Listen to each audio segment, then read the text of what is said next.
That's what we're going to do first. So, for those that don't know, in the Jane Doe versus Andrew Tate case, so the Tates sued their alleged victim in the Romanian trafficking case, who's based out of Florida.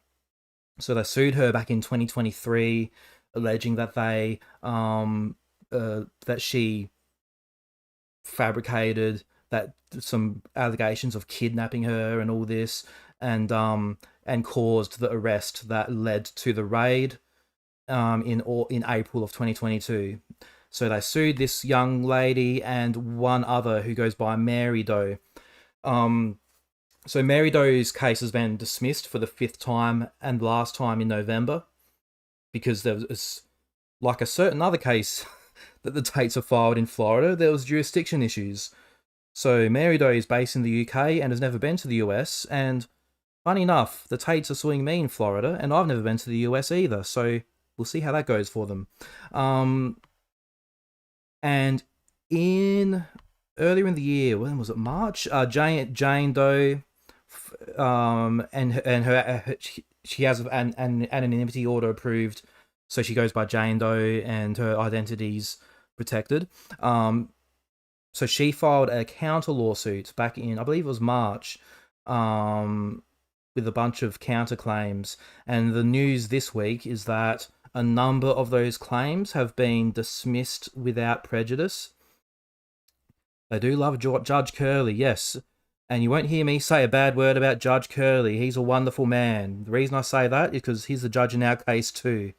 So, you're a great man, Judge Curley. You're wonderful, handsome, smart, intelligent. I wouldn't say a bad word about you, Judge Curley.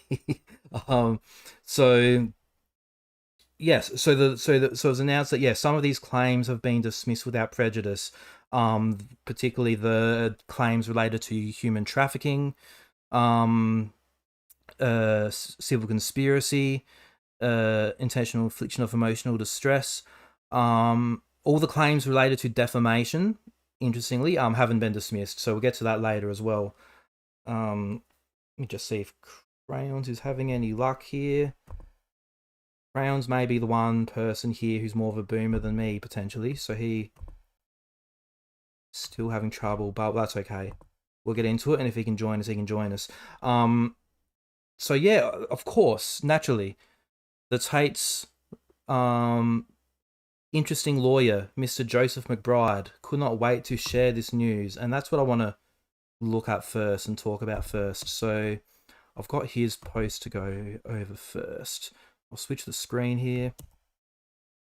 That's the right one. There we go. Okay, Mr. Joseph D. McBride. Breaking news. The Florida human trafficking case against Andrew and Tristan Tate is dead. I mean, okay, it's already interesting. Judge Curley, the wonderful, magnificent Judge Curley, just issued a landmark ruling dismissing every major charge against the Tate brothers. So we already have a problem here. This word here, charge. So we're not talking about a criminal case here, in case we're not aware. So there have been no charges dismissed. So this I believe is Mr. McBride deliberately creating confusion with the Tate's many criminal cases, the criminal investigation in Florida, and this civil lawsuit. Charges aren't being dropped in a civil lawsuit, sorry. So the plot to destroy Andrew and Tristan has backfired. They've been innocent since day one, and of course he uploaded a video. So there's a bit to unpack in this video, so I might have to pause this one a few times.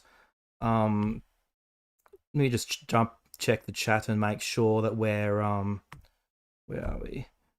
Make sure that we're all good and we're seeing. Yeah, cool. We're all seeing me showing the screen. Okay, cool.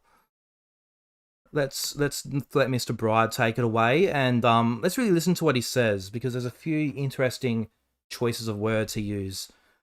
This bizarre-looking man, this greasy, strange fellow. But anyway, take it away, Joseph.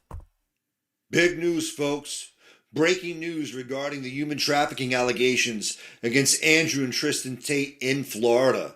6 months ago, opposing counsel filed a motion stating that there was a criminal investigation into Andrew and Tristan related to human trafficking. We knew. Okay. So straight away, so he's bringing up the criminal investigation in Florida. So when the Tates were in the US back in March, you may recall Governor Ron DeSantis announcing that they weren't welcome in Florida and that they were announcing a criminal investigation into the Tate brothers, or that there was a criminal investigation. It may have been going before that, quite likely. So he's bringing up criminal charges here. Remember, this news is regarding a civil lawsuit, so let's just keep that in mind. From Jump Street, that these were just very unfair delay tactics. But we pondered. Okay. Okay. So what he was referring to, let's just go back and listen to that. Stating that there was a criminal investigation into Andrew and Tristan related to human trafficking. We knew. So the opposing counsel stated that there was a criminal investigation into Andrew and Tristan.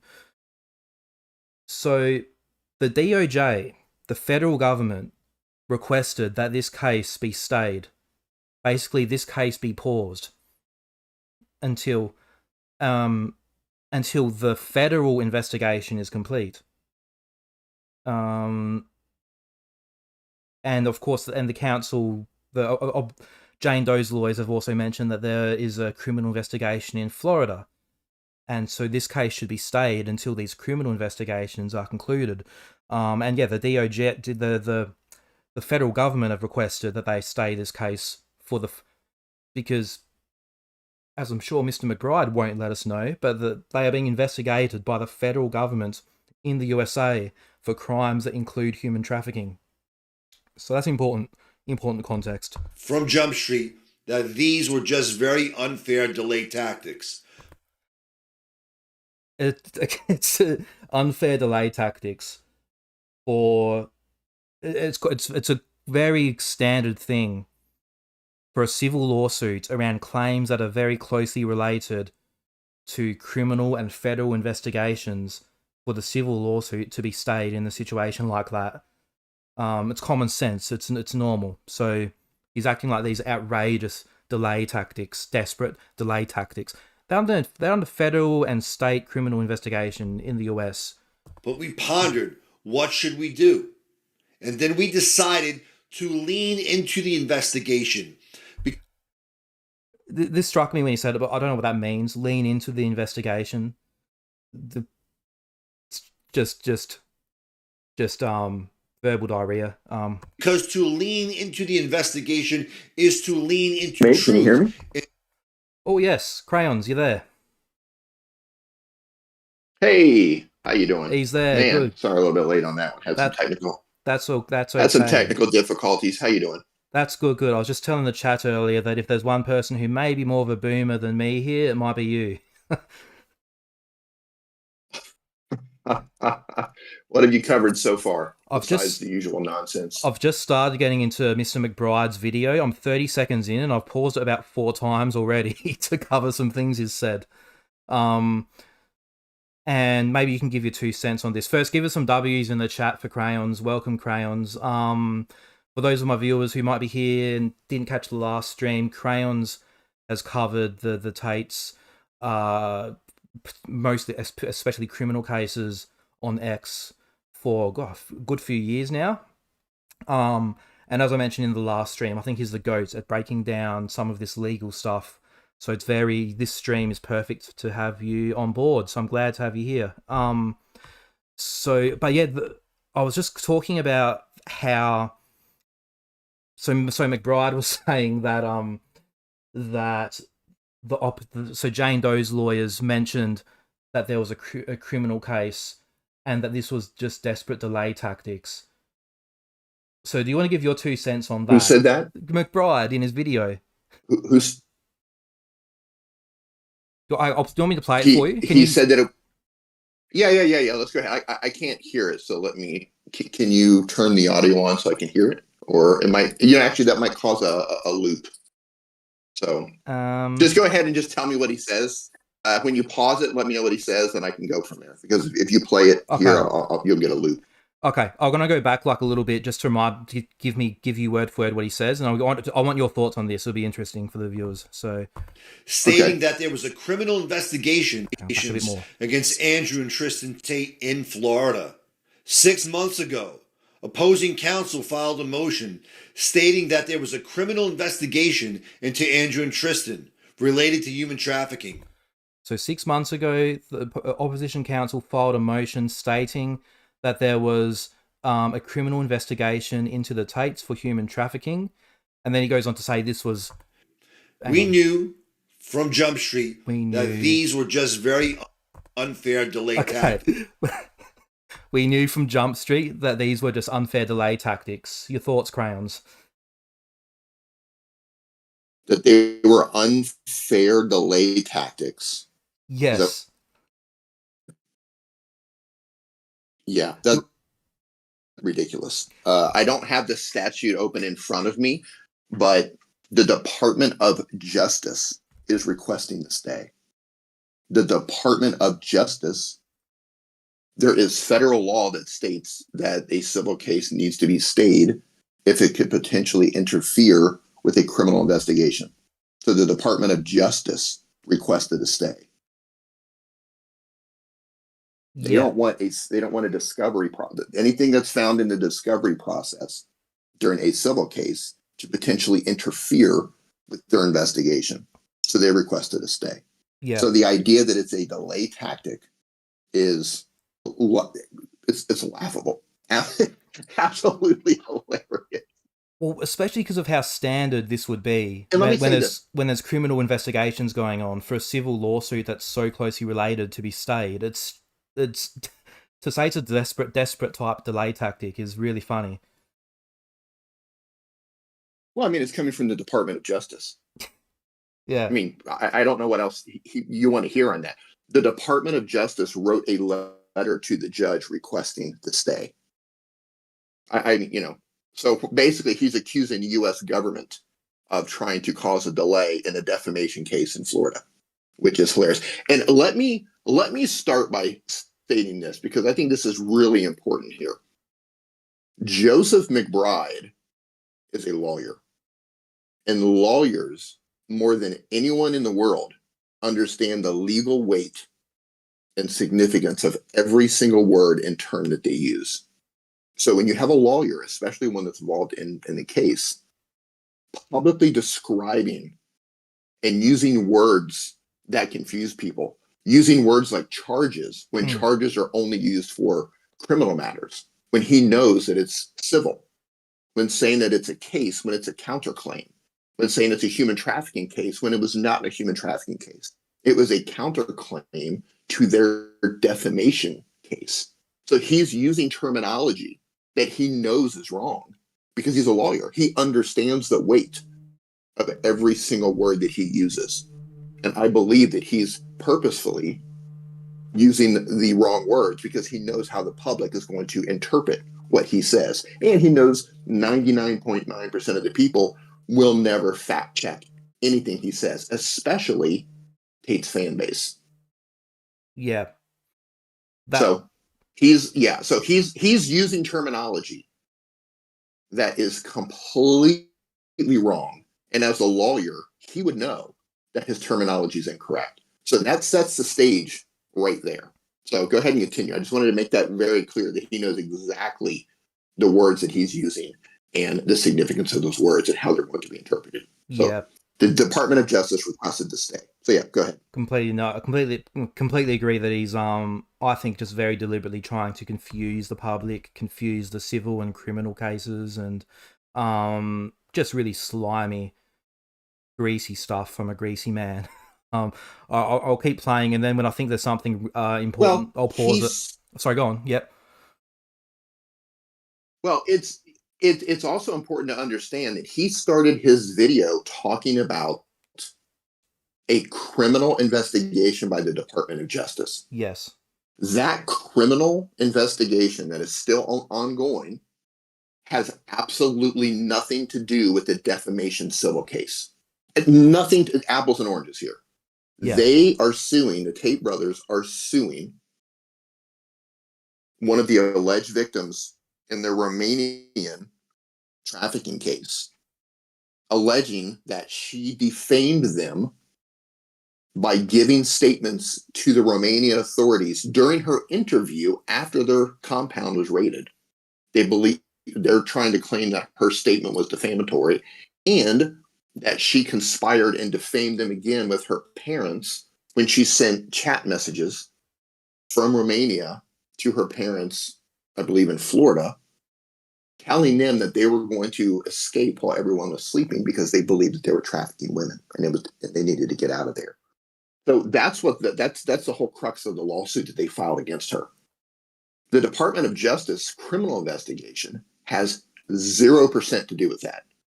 Two completely different things. So for him to start the video talking about the Department of Justice investigation, he knows exactly what he's doing. Mm. He knows the confusion that this is going to cause, and that has nothing to do with the civil case, other than the fact that the Department of Justice has requested a stay so that the discovery process doesn't interfere with anything that they're doing. Basically, they're saying, hey, we have something bigger cooking over here. This is the federal government. Please pump the brakes on your civil case so it doesn't interfere with what we're doing, because what we're doing is more important. And that's The department. Go ahead.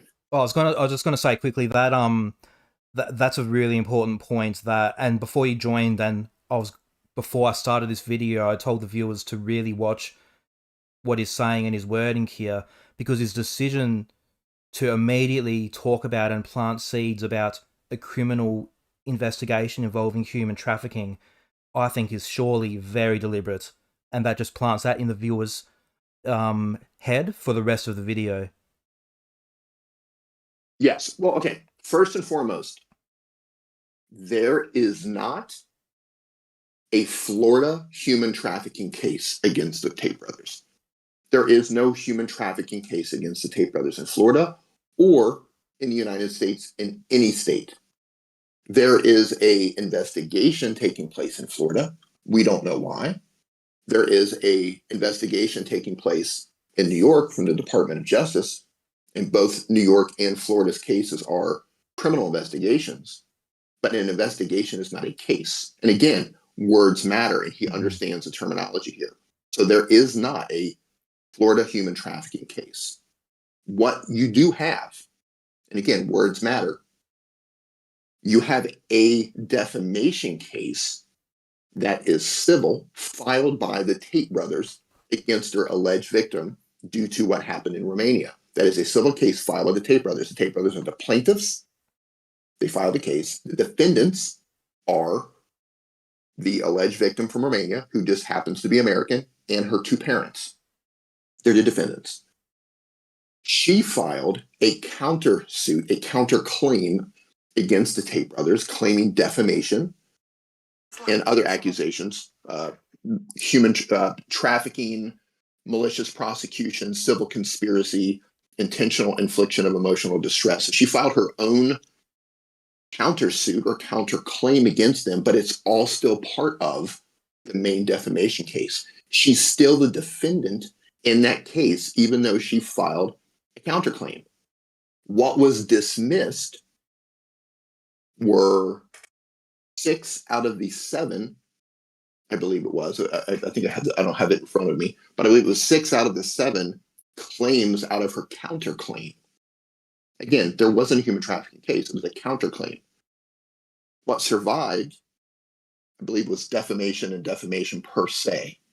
I don't have it in front of me, but I believe they grouped defamation and defamation per se together. That's what survived. That's the same thing Tate is suing her for. So for them to make a big deal out of this, they've sued her for the exact same thing. So he's suing her for defamation. She's suing him for defamation. And the counterclaim was not dismissed. The case is not dead. It actually survived. And now it will move into the discovery process and then eventually lead to trial. And what moved forward is defamation, and I believe defamation per se. The exact same thing they sued her for that's moving forward. Now, All the claims that were dismissed, she gets 20 days to refile those claims because they were dismissed without prejudice. And it's also important to understand that during this process, this is a response to Tate's filing of a motion to dismiss. The judge was not reviewing evidence. The judge was reviewing the filings, the pleadings. So her lawyers put together the countersuit, which is the pleading, filed it with the court, and the judge is reviewing that to see if it met a legal standard. He wasn't reviewing to see if the evidence existed to prove this or that. He was reviewing, do the pleadings meet a specific legal standards to survive this motion to dismiss? And for all but the defamation, the answer was no. That's why they get a chance to refile them, because the filings themselves were not specific enough. So I wanted to lead with that because I know people will fall off during the stream. A lot of information, a lot of confusing information, but he understands the words that he's using. There's not a human trafficking case in Florida. There never was. Nothing is dead. The case continues. The counterclaim survived. Defamation continues. And one tater tot came at me in my comments and said, LOL, defamation. That's the exact same thing that they're suing her for in the same case. Okay, I just wanted to, I needed to clear all of that and explain all of that. So go ahead. Yeah, sure. Okay, I'll keep playing, and good chance I'll have to I'll have to pause. A lot again. of information there. Yeah, and so just for something that some of my viewers might recall, and something that's relevant to something you just said, how the judge, in a motion to dismiss, isn't reviewing the evidence and whether they're guilty is not the word, but I guess liable or not, but they're reviewing the claim and whether the claim is made properly. And this is relevant to, some might recall when the Tates were saying that a judge has ruled that the girl was lying in Florida. Exactly. Which wasn't. They were ruling that if it's true, they have to assume it's true. So when they're assessing the claims, assuming it's true, the claims have been made properly to allege this claim. Right. Yeah. Think of it this way, to simplify this in terms of trying to understand what the judge was looking at. If you are writing a script for a movie, okay, and you write the script and you hand it to a producer, you're the writer, you hand it to the producer, and the producer says, this script is not good enough to make a movie yet. Go back and rewrite the script. That's essentially what happened. That's a simplification of what just happened. Awesome. The script writer brought the script to the producer, and the producer said, okay, I like, let's just say there's 7 different acts in the movie. This is act 1 through 6, you need to rewrite these. These are not ready for a movie yet, but act 7 in your script, this is perfect for a movie. So we'll go ahead and take act 7, and we're going to start developing that now. But these other acts 1 through 6, you need to rewrite these and bring them back to see if they're going to make it into the movie or not. That's a simplification of what just happened. That's a really good analogy. I'm definitely going to steal that. That actually explains it very well. Okay, we might take a bit to get through this video because we haven't even seen close to all of the nonsense yet. It's painful. Yeah. So we'll have some fun with it. Let's see what McBride comes out with next. But we pondered, what should we do? And then we decided to lean into the investigation, because to lean into the investigation is to lean into truth. Okay, I need to get your thoughts on this. This is the last thing I commented on before you joined. Straight after that, McBride says, I can't even say this without laughing. So what we decided to do, and after bringing up this criminal investigation, what we decided to do was lean into the investigation, because to lean into the investigation is to, what did he say? And the truth is to lean into truth. I mean, what does that even mean? It's nonsense. They didn't have a choice. Yeah. They didn't have a choice. We're going to lean into the federal investigation. Yeah, you didn't have a choice. Oh, God, okay. Yeah, they didn't have a choice. Listen, when the Department of Justice or the state of Florida launches an investigation, you don't get a chance to say, yeah, we're going to lean into it and just kind of make it. No, you don't have a chance. That's like saying, okay, I didn't pay my taxes, and the tax, I think they're in the US, I guess. So you can say the IRS or whatever tax authority is in your country. They come and they audit you because you're not paying your taxes, or they caught you cheating on taxes. And you're like, yeah, I'm going to lean into the audit. I So decided to noble. lean into the audit. So brave of you. What's that? So brave of you. So Yeah, so noble. brave of you. Yeah, Wow. yeah. I'm gonna lean into the audit. Yeah. Okay, we'll keep going. Every sentence so far is something stupid, but we'll try to get through this. Okay, McBride. Our best friend in this case. So, as a matter of first impression, we agreed to give prosecutors 60 days to investigate. 60 days turned into 6 months. Okay. Okay. It really is every sentence. I mean, not even. It's every part of a sentence. Okay, so he just... I'm laughing so much because I know what this is really about, and what your response is going to be, kind of. So the next line he says is, so we decided to give prosecutors 60 days. He did. The McBride decided to, apparently. And in 60 days, they came up with no charges. Thoughts, Crayons? Wild. Yeah. So, yeah. If you're under a criminal investigation, you do not have the leverage to put a time limit on them. There is no time limit whatsoever that you're going to put on them. They call the shots. If they're investigating you, prosecutors decide how in depth they're going to investigate you and for how long they're going to investigate you. And they decide if they're going to prosecute you or not. No one else makes that decision. You don't lean into the investigation. You don't give them 60 days. You might agree to terms that they ask you. They may have asked them. I believe there was an initial stay that may have lasted for 60 days, and that might be what this came from. It may have been that they requested 60 days stay and they agreed to those terms, but you don't set those terms when you're under arrest. Listen, the fact that he's even trying to frame this as we're calling the shots is just laughable beyond belief. Keep in mind, this is the same lawyer involved in the case where they sued the wrong meta entity. When they sued Facebook, they sued the wrong meta entity. And not only did they sue the wrong meta entity, when they contacted them before the lawsuit, Meta informed them that it was the wrong entity. And they sued the wrong entity anyway. That's the same lawyer.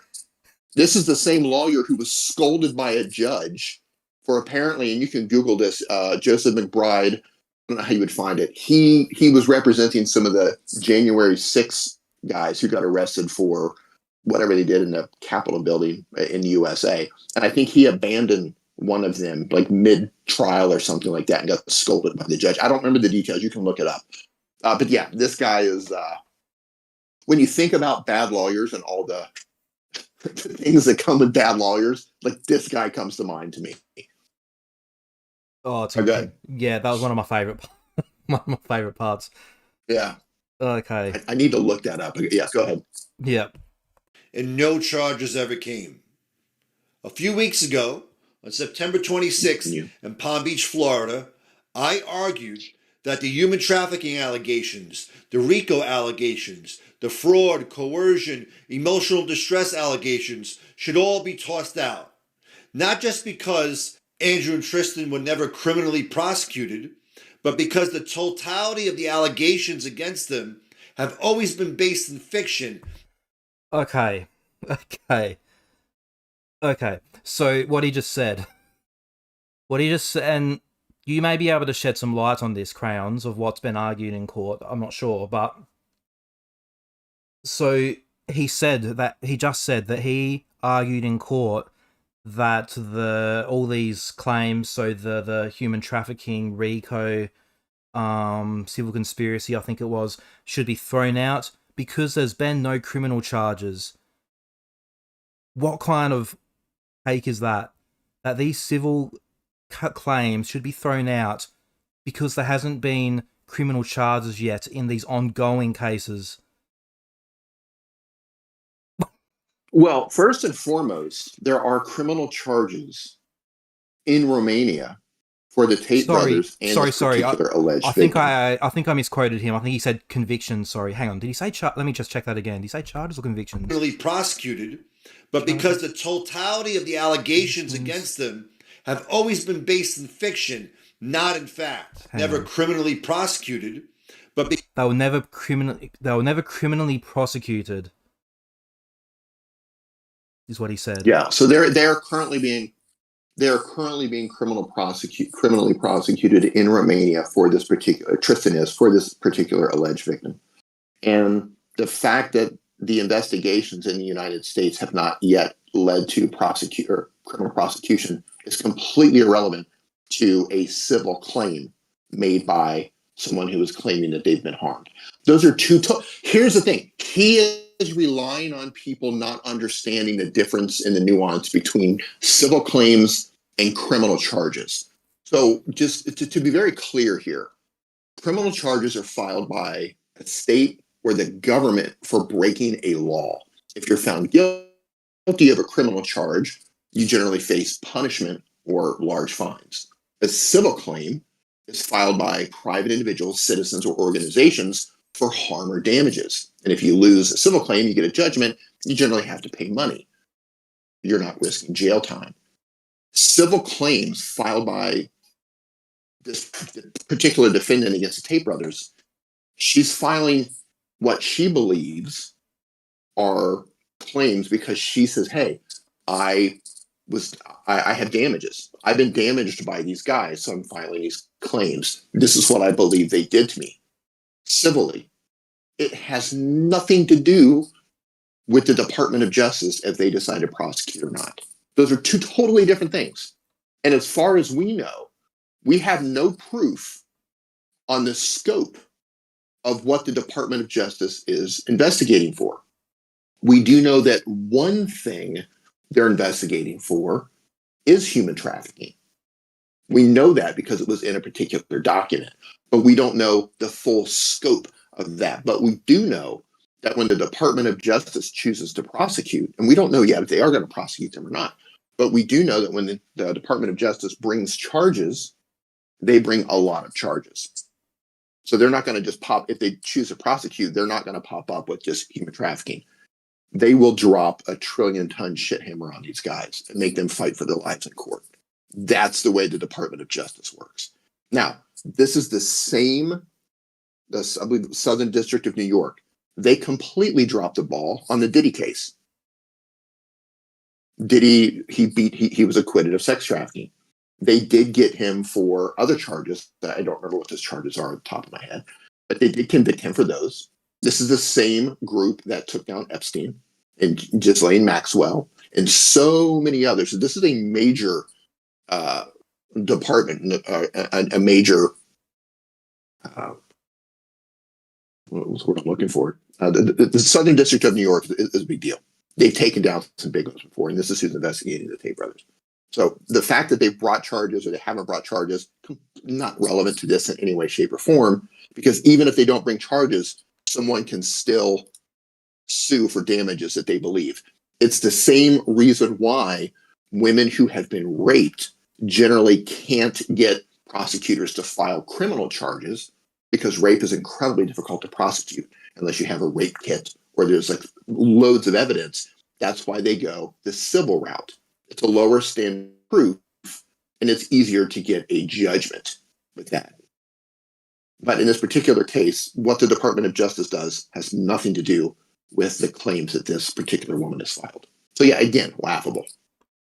And it's dumb. Misdirection. It's dumb on so many levels, because not only is it completely irrelevant whether they've been prosecuted in these criminal cases or not, but we're talking about he's also kind of conflating the Romania case, as we'll see later in the video, which is still ongoing. He might still be convicted, so it's just stupid on numerous levels.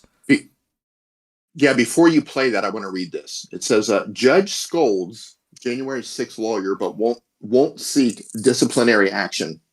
And they have a picture of Joseph McBride. This is AP News. And it says, a federal judge of Washington reprimanded an attorney whose withdrawal from a January 6th defendant's case led to a delay in the man's trial, potentially keeping him behind bars longer.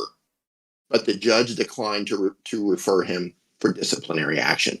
U.S. District Judge Trevor McFadden, an appointee of former President Donald Trump, suggested last month that he was considering referring attorney Joseph McBride to the court's Committee on Grievances, saying it appeared the attorney misled the court when he withdrew from a case of a man charged with assaulting officers during a riot.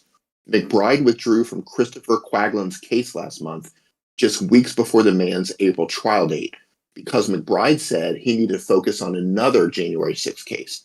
McBride told the judge that another attorney, Jonathan Gross, would take over, saying Gross knows Quaglin's case well, so on and so forth.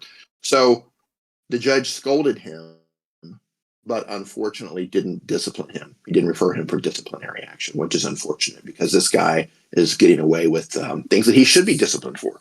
And according to Joseph McBride himself, unrelated to that, he has a bar complaint filed against him already. And I believe it's for his conduct regarding something for Andrew Tate specifically. Yes, So I've got that clip lined up. We can play that after this too, which I think is very, okay. very. So yeah, continue. Yeah, I just wanted to put that out there because I know this is going to be clipped, and he's probably going to try to add this to the lawsuit against us. Yeah. So I wanted to put this out there for clarity regarding the January 6th situation, how he was scolded by a judge previously.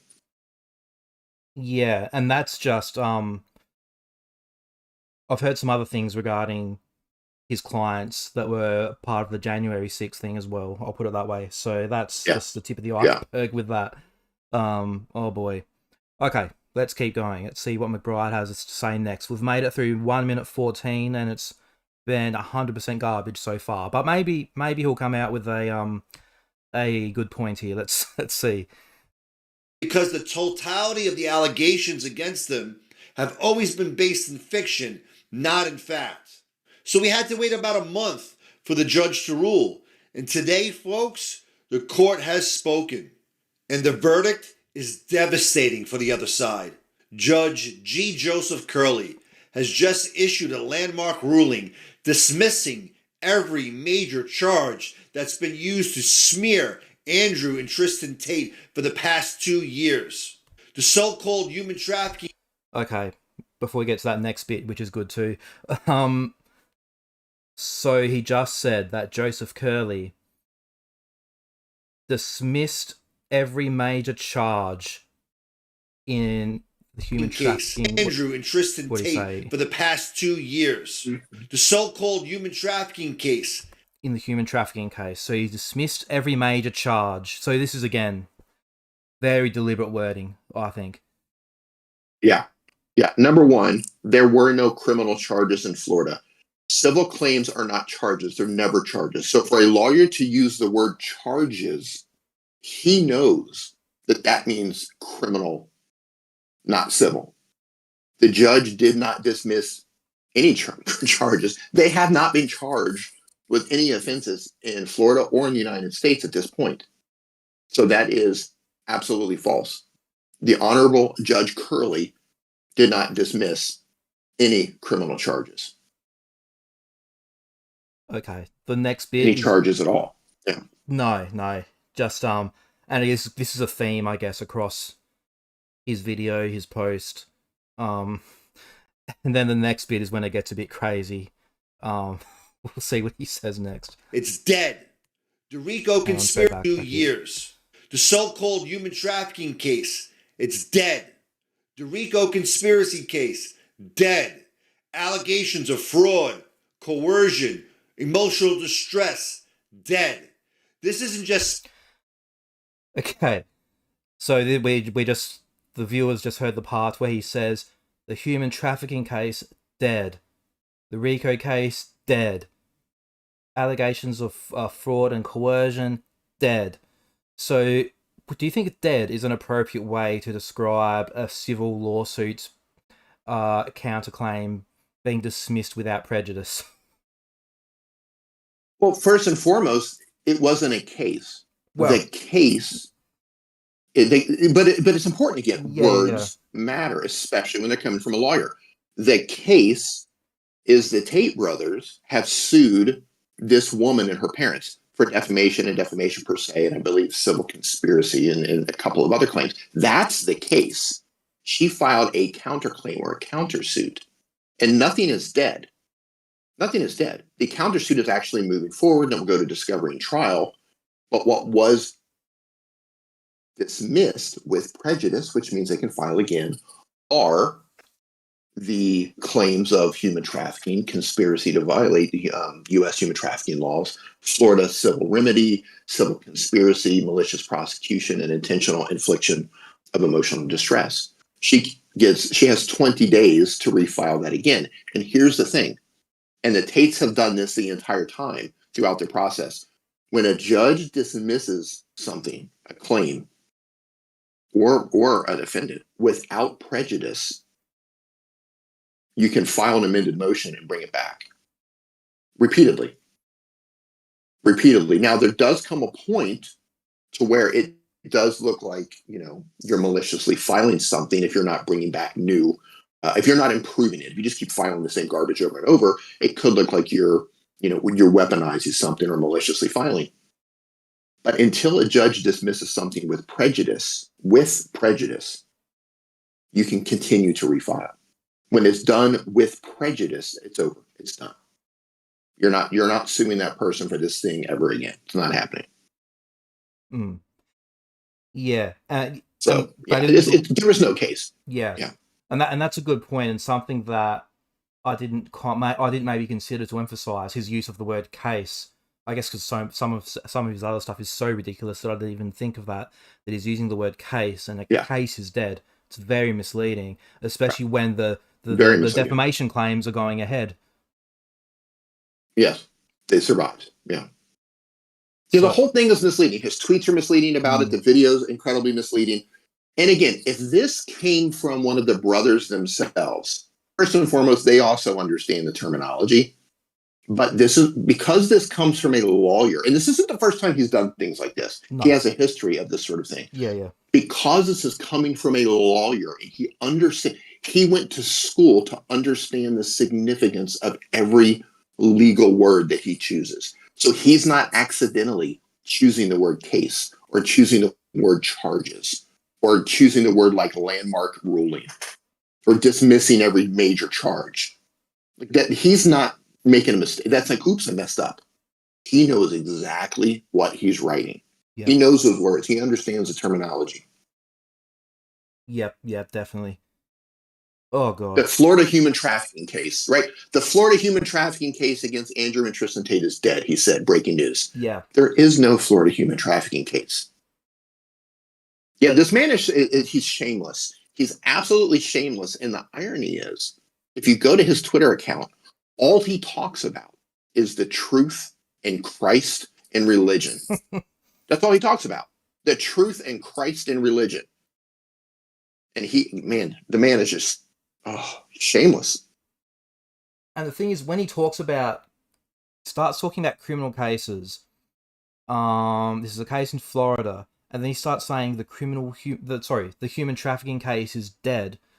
A casual viewer is going to think, I remember I saw Ron DeSantis on the news and Attorney General James Uthmeyer saying the investigation. That's dead.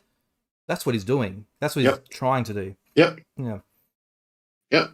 Well, I mean, if you go read the comments, that's what it is. People understand that. That's how people interpret the things that he knows exactly how they're going to interpret it, because the average person, and you can see this if you go read the comments, the average person doesn't understand. They're not following this. And the majority of his fans, and I don't know what the actual number is, but based on the 3 years that I've been exchanging comments with his fan base on the internet, I would go as far as say 95% of them don't understand the difference between a charge or a conviction, or an accusation or a criminal charge. Most of them don't understand, because they love to say things like, well, I can charge you for anything I want. You can be charged because I can accuse you of anything. No, to be criminally charged, evidence has to exist. Evidence that leads the prosecutors to believe that they have a reasonable chance of getting a conviction. Evidence has to exist to criminally charge someone. Is it enough evidence to convict them of a crime and convince a judge or jury beyond all reasonable doubt? That's a whole other conversation. But evidence has to exist before you're criminally charged. So for him to make these statements, number one, here's my theory on how this works. Because we've seen this for the past 3 years. Something happens and they put misinformation out like this. They use terminology that's confusing, it's wrong information. That becomes the new narrative. That's the new story. It doesn't matter if they come back later and they add additions to this, or they make a second or third tweet adding clarity, or if they come back and delete it, it doesn't matter. The original breaking news statement becomes the story. And they send this information, they send all this misinformation and the confusing terminology, they send out press releases to the media. And when you have journalists who do not do due diligence and that they don't fact check them on every single word that they say, they will continue to push out misinformation. We just saw it with the New York Times. The New York Times is a pretty respectable organization and they do a pretty good job, but they quoted as saying, which came directly from him, I believe, that said there was insufficient evidence. The judge determined that there was insufficient evidence when that is verifiably false. And if they would have ran that past their legal team at the New York Times, they would have realized that, oh, the judge wasn't reviewing the evidence, he was reviewing the filings, the pleadings. This isn't the stage to review the evidence. The judge did not say there's insufficient evidence. The pleadings, and as a matter of fact, just to show you how sloppy and how little people pay attention, on the second page of the filing itself, it says the standard of review. They start the entire document on page 2 telling people how this decision was made. And let me read this. It says standard of review. This is page 2 of the actual document. A motion to dismiss tests whether the plaintiff has stated a cause of action. When determining the merits of a motion to dismiss, the trial court's consideration is limited to the 4 corners of the complaint, the allegations of which must be accepted as true and considered in light most favorable to the non-moving party. And then they reference case law. Then it goes on to say, considering the allegations within the 4 corners of the FAC and accepting such allegations as true and considered in the light most favorable to the non-moving party, the court makes the following findings. And then they go on to talk about the findings here. And above that, before they say that, it says procedural and factual background. And it says, this court heard the parties' present arguments through counsel and has reviewed the motions and briefs submitted by respective parties regarding the motion to dismiss the counterclaim. At no time did they mention evidence or insufficient evidence. They reviewed the briefs and the motions and the pleadings that were filed. And for a respectable organization like the New York Times to quote insufficient evidence because that came from either their PR from the Wall Street Journal. That is sorry. Yeah. Right, just so you know, I got that screenshot on screen of the section. So for my viewers, this is the New York Times. This is a section from the New York Times article that just came out that you're reading on screen that Crowns is referencing. Yeah. Now, it is accurate in terms of legal grounding and specificity, because what this decision means is the filings were not specific enough for the claims to survive the motion to dismiss. So specificity, 100%. Legal grounding, 100%. Lacks sufficient evidence, 100% misinformation. Taken directly from Tate's team, guaranteed. And that is so reckless. Yeah. So I expect that from somebody like the Daily Mail, but not the New York Times. I actually sent the authors of that. I sent them a message and I said, "Hey, you have a technical issue here," and I explained it to them. Well, we'll see if they correct it or not. But again, no one cares about corrections. Whatever the story is when it first goes out, be it a tweet, a breaking news tweet, be it the first thing that hits, the first thing somebody reads on the New York Times, that's the story. So for journalists to recklessly parrot this stuff without fact checking things that come from these guys, I think is reckless. Yeah. It's incredibly reckless. And number one, this is another reason why trust in the mainstream media has eroded so much, because of sloppy journalism. Because if they do this for this tiny little thing, imagine where else they've dropped the ball. Imagine where else these journalists have completely not paid attention to the nuance of something. Right? This is why people don't trust the mainstream media anymore. Well, she's I could rant on this for a while. She's quoted the lawyer here, and it's just words that have come directly from McBride. Yeah, it's disappointing. I That's mean, I've enjoyed some of the journalists reporting in some other stories, but this is a blunder. Yeah, big time. I'll get McBride's tweet back up. Let's get this video back up. Okay, so where were we? Oh, he was just talking about. Oh, it's funny. It's funny. As I was mentioning that, I got a message. They're going to discuss it with the team. Okay, well, yeah, I guess I'll let everyone know that if that is amended, then we'll give them credit for that at least. But yeah, these things you can't just quote lawyers without checking judges without checking if that's what the judge said. Again, words matter. Yeah. People come at me all the time and they say, "Oh, semantics," or no. When you're talking about a legal outcome, words matter. There's glossaries and dictionaries and all this stuff. Like the words that you choose, even if they're slightly tweaked, can mean a completely different thing. So by saying that there's insufficient evidence, you have now reframed the entire conversation that no evidence exists to substantiate her claims at all. And you just slap the victim right in the face. Yeah. And the media does this over and over and over and over and over again. It's sloppy journalism. Hopefully, they will amend it. Well, and the thing is, but here's the thing. I was just gonna say, when this happens, so the Tates always talk about how evil and the mainstream media's the Matrix. Whenever they make these blunders and accidentally report what the Tates team have said, we've seen it with the Daily Mail before. The Tates are very fast to share that article. They shared this New York Times article, and McBride did too. Because, oh, look, they falled for it, basically, and they shared the article. Yeah. Here's the thing. They're a respected organization, so hopefully they will make that tiny little tweak, because words do matter. But I fully expect other media outlets to run the exact same thing and talk about insufficient evidence, because they've done it in the past.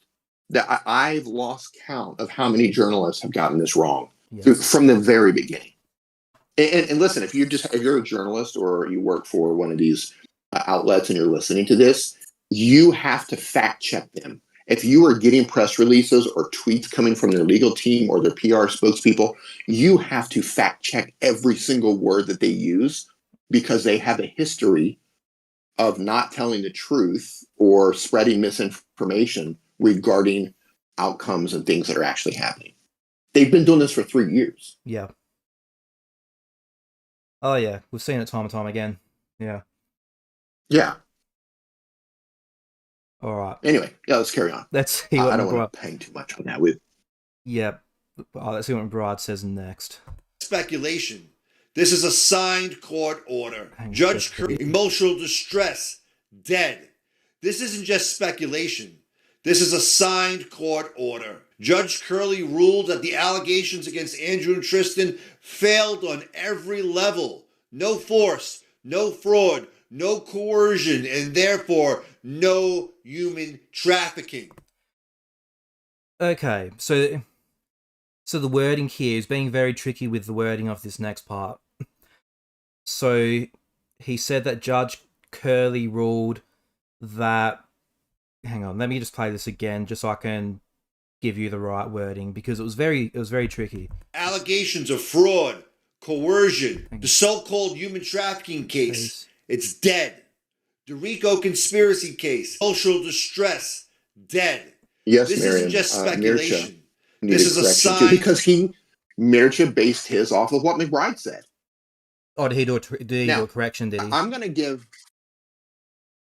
No, he did not do a correction. Oh, right. I didn't see him. I didn't see Mitchell make a correction. Mm. I made a correction in his post.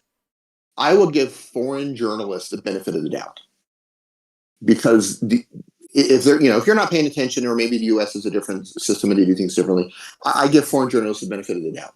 But when you get things wrong like that, when you're talking about evidence and there is a correction, like you need to do the right thing and correct it. So I was a little bit disappointed with that because he was corrected and he should have, in my opinion, at least he should have at least noted that evidence wasn't reviewed because that's very important. Oh, it's a major This is why people don't come forward. Yeah. You know what I mean? Yeah. Hey, why don't more women come forward when somebody does something bad to them? Gee, I have no fucking idea. Maybe because they're treated like shit from the governments, from the states, from journalists, from all media corporations, from the public. This is why sometimes it's just easier to stay silent. And this is why I believe, so many, in addition to the shame and the stigma and everything else that comes with it, the public and media and everything that just gets everything wrong and reframes things to make the women look terrible. Man, it's just awful. It's all, and I didn't realize how bad it was until I started looking into this case, and then Same. did look into other cases after this. Yeah, it's terrible. Well, and that's the frustrating We need thing. to do better as society. When you see this stuff from journalists, and the Daily Mail have been bad ones in the UK, we've seen some shockers from them. Yeah, they're bad. Yeah, it's like it's not like we're just talking about some random like we're talking about serious allegations and cases involving allegations of sex crimes and trafficking, minors in some cases. And just for me and you, we're just people on Twitter, but we understand how serious this is. Of like, we're not going to rush anything, like because this is so important to get this. Getting something wrong like this can effectively make a potential victim's time harder. And when you see mainstream media with more resources than we could dream of, just rushing to get a story out with cases like this, it's really sick. Well, again, how you do what's that old Japanese proverb? How you do one thing is how you do everything. And when I see the mistakes that journalists and mainstream media have made on this case, I'm just like, wow, what else have you guys botched? Like if you get this stuff wrong, and it's stuff that's, if you would look into it, it's pretty simple. But the fact that you're not looking into it and you're just like posting just random stuff sent to you, some of these media outlets, they will just run whatever press release is sent to them. Zero fact checking. And I just have to wonder, throughout the entire time I've been alive, what else have you guys blundered? What else have you just blindly published that's not been correct? Yeah. And I saw a chat from Iris, and always a pleasure to have you here, Iris, and your takes as, I believe, a legal student, I think you've told us before, but and you mentioned Mircea isn't a lawyer, he can make mistakes, and I agree to an extent, but and this is more relevant to the New York Times piece than Mircea, but when you're he might have said it, I can't remember his wording, but when they're quoting a judge, like if they said Tate's representatives say this, and we've seen plenty of articles saying that, and they're saying rubbish, and I don't mind that so much if they say Tate's representative said this, and then show an alternative interpretation, as in what actually the ruling was, or what the opposition lawyers said, or whatever. But when they say a judge ruled this is where I have a problem. Yeah, 100%, man. And here's the crazy thing. Professionals, people who do this for a living, should slow down and make sure that things are verified, especially coming from these people, because they know historically what's happened. If I were to make these same mistakes, I get taken to task. People will call me out for things that look. So when you're making a post on Twitter, we have a limited amount of characters, and there's so much confusing information between multiple cases and multiple alleged victims in different countries. And if you just say something that can be interpreted the wrong way by accident, people will take you to task for that for years. But then these guys would just blatantly put out misinformation one after the other, after another, after another, after another, after another, after another. And the media will just post it and just get stuff wrong along the way. Nobody cares. Nobody gives a shit. But you say something wrong, even if it's just not deliberately, but you just just type something incorrectly that just leads people in the wrong direction for whatever, even just by 1%. They will crucify you for that. For years. Yeah, it's wild, man. It's wild. Yeah. Absolutely wild. It does sometimes feel like we're held to a higher standard than mainstream media. Maybe not legally, but we are. Yeah. Well, hey, who's getting sued? Yeah. Listen, I can say this with absolute certainty. You and myself and some of the other people here, we have covered this case with more accuracy than all of the mainstream media combined. Yeah. Combined. With more accuracy, more details, more accuracy, more explanation to help people understand what's going on, better than any news organization out there. And we ended up getting sued. Because, in my opinion, we were too accurate. Yeah, there you go. So there you go. Well, and they know, yeah. Good luck suing the BBC. Good luck suing the New York Times. Good luck, they have an entire floor of lawyers at their office. You know what I mean? Good luck. Although I wouldn't be surprised if they file some joke lawsuit against the BBC, like they did against Meta and all that. For optics. Yeah. For optics, I expect them to. Yeah. All right. Now, that's right. So I was just going to see what McBride said in this part. I'll just go back a bit just to refresh my memory, because there was something I wanted to bring to your attention. Just speculation. This is a signed sorry to interrupt you, but I just want to Judge say, Curley. Yeah, go on. I pride myself on the fact that the information that I put out there has been correct. I take great pride in that I have verified and triple verified a lot of these things and have spent time learning and have talked to Romanian lawyers and US lawyers and UK lawyers and have really made an effort to make sure we get this stuff right. Now, did I predict everything correctly? Of course not. I'm not Nostradamus. I predict when I can tell you when I think something's going to happen. Until Richard Grinnell went to Romania or met with whatever he did, he met with the minister there. Until he met with that minister, that was a game changer. That completely changed. I can't predict anything at this point. Yeah. When the case went through the preliminary chamber, normally in Romania, the preliminary chamber only lasts for a couple of months, and then the trial's announced. No one expected the preliminary chamber to drag on for 6 or 7 months. That's ridiculous. So, once you move into the preliminary chamber, there's probably going to be a trial by the end of the year. And the media was reporting that as well, because that's normally what happens. So you might get a prediction wrong here and there. But in terms of the actual information, that's why I always tell, that when the Tate fans come at me, just prove me wrong. Find something that I said that's actually wrong. They can't do it. It's been 3 years. No. Or I get all the time, especially my comments on my, say, community posts and maybe videos on here. Oh, this is why you're being sued because you've been lying for 3 years. I was like, name one lie. I never can.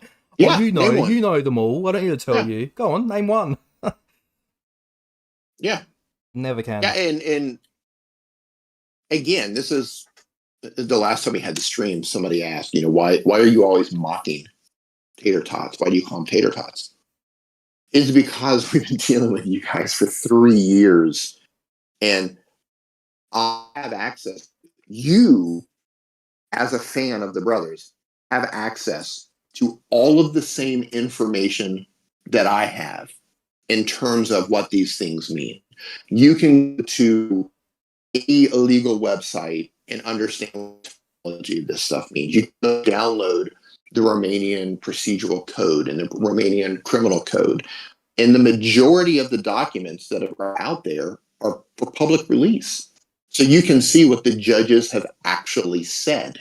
And we posted a lot of that you can get directly from the court websites. So you have access to the same information. And 3 years later, for you still not to understand simple things like a charge versus a conviction, or what's required to hold someone under judicial control, or what it means to have judicial control. Like, you can go on the internet and get this stuff in English, and it's not very difficult to even to understand. Like, how do you not even understand what defamation is? Like, how fucking stupid are you? And pardon my French on that, but how incompetent are you that you can't even go look up something as simple as defamation and then learn that in the United States they have a different standard of defamation if you're a celebrity or a public figure, like the Tate brothers. There's a whole nother level called actual malice. So how can you not learn what defamation is, number one, and then not learn what actual malice is, and then have the audacity to come into our groups and chats and spaces and say, this is why you're getting sued? No, you're wrong. For 3 years, you've been wrong about everything. Yeah. All right, you got to move on. I will just rage on this forever. So you need to move on. Oh yeah, it's like that. It's like that. When I watched this video for the first time, and I considered, I was trying to do like a Twitter post, and I was just like, I'm just gonna wait for the stream because there's so much rubbish in this video that I can't communicate it in a post. Like, it'll be no one will read it. Yeah. So all right, I'm gonna go back a bit. So I remember there was something that I wanted to bring to your attention. I need to remind myself what it was. So let's see what he says here. Court order. Judge Curley ruled that the allegations against Andrew and Tristan failed on every level. No force, no fraud, no coercion, and therefore no human trafficking. Okay, so Judge Curley ruled that the allegations against Andrew and Tristan failed on every level. No fraud, no force, no fraud, no coercion, therefore no human trafficking. So to me, that's talking as if he's assessed the evidence and determined that there was no evidence.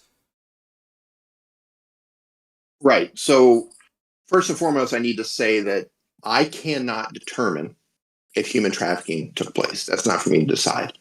But that's also not for the judge to decide at this stage.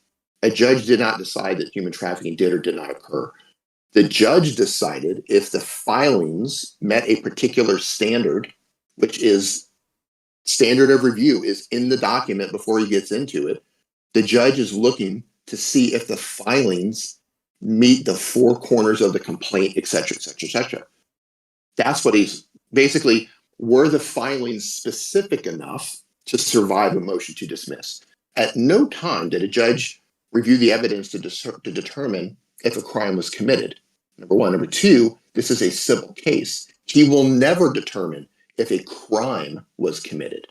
He will, even in the best case scenario, if they refile and it survives in that the next motion to dismiss, and they dismiss on to discovery and ultimately to trial, he's still not going to determine if a crime was committed. He will determine if it's more likely than not that the allegations that she's put forward that they violated these particular Trafficking Victims Protection Reauthorization Act, etc. Is it more likely than not that happened? And even then, it's still a civil claim. It's a civil tort, right? For the civil claim, they call it a tort, T-O-R-T.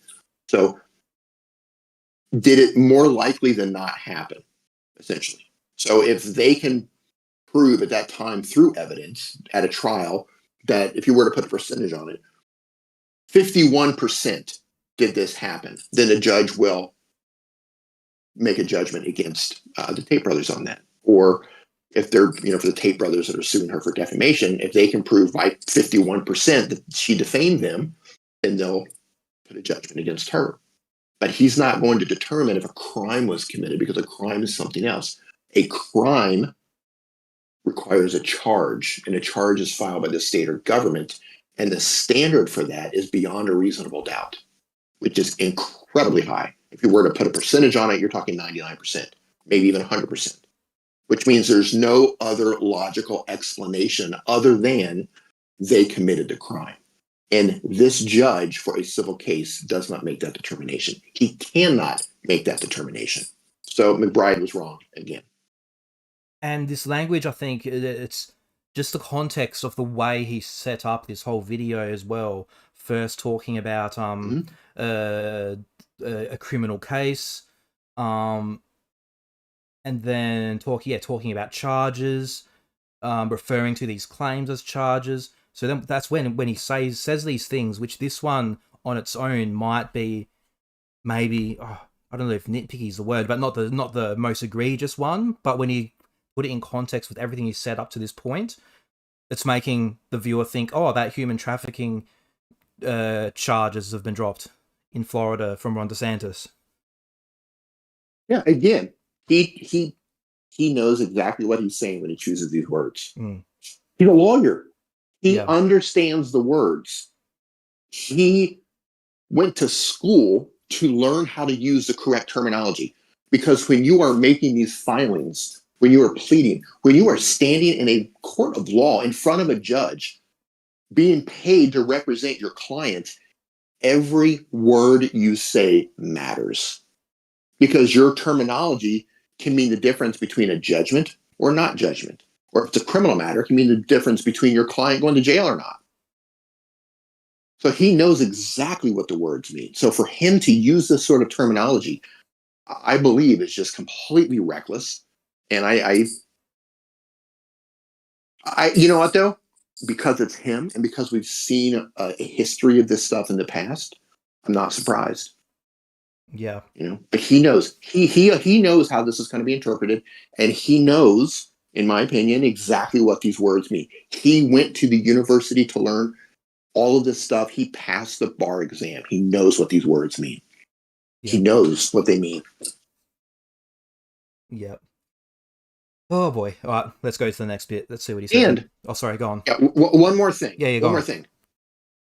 How hard would it be for them just to say exactly what happened? Like, hey, Florida, breaking news. Florida judge dismisses 6 out of 7 claims, or whatever the number is, for Jane Doe against the Tate brothers. Here's what was dismissed. Here's what survived. It's a W. Then you know what? Listen, they would have received the same number of views. It would still be a win. You know what I mean? It's still a win. We wouldn't be holding this space. But the misinformation spin that's put on this stuff is like, why are you doing this, man? And I fully believe the whole purpose of this is just to mislead people and to continue this public narrative to try to build this entire story of like the entire world is conspiring against these guys. And we're going to fight truth and justice because we have God on our side. And God and justice is going to win. Go look through this guy's Twitter feed. He sounds like a crazy person. Well, and the most common reply that I've seen to his, and I think Tate's post as well, which we'll get to later, his post as well, is, oh, can you lay charges against her? What happens to her for her lying? Yeah. Well, dude, there's people talking about killing her under Tate's post. Did you see that? Yeah. Yeah, people are talking about, getting rid of her, and I don't want you to get demonetized on here, but people are talking about unaliving her under Andrew's post about this stuff. So when you put out wrong information that reframes the story to make this woman or any woman look like she did something wrong, you will have unhinged people that might want to cause harm. Yeah. This is how you have psychopaths showing up and trying to hurt people about, unrelated to this. You have people who you look at the fires that Candace Owen is stoking right now. Yeah. There's somebody, I mean, when you have a fan base of millions of people, all it takes is one unhinged person who says, well, I'm gonna handle this for them. So I believe they're putting this woman and her parents in grave danger. She's already gone into hiding. She's been in hiding for 3 years. She's had death threats and threats of violence. People have showed up at her mother's house.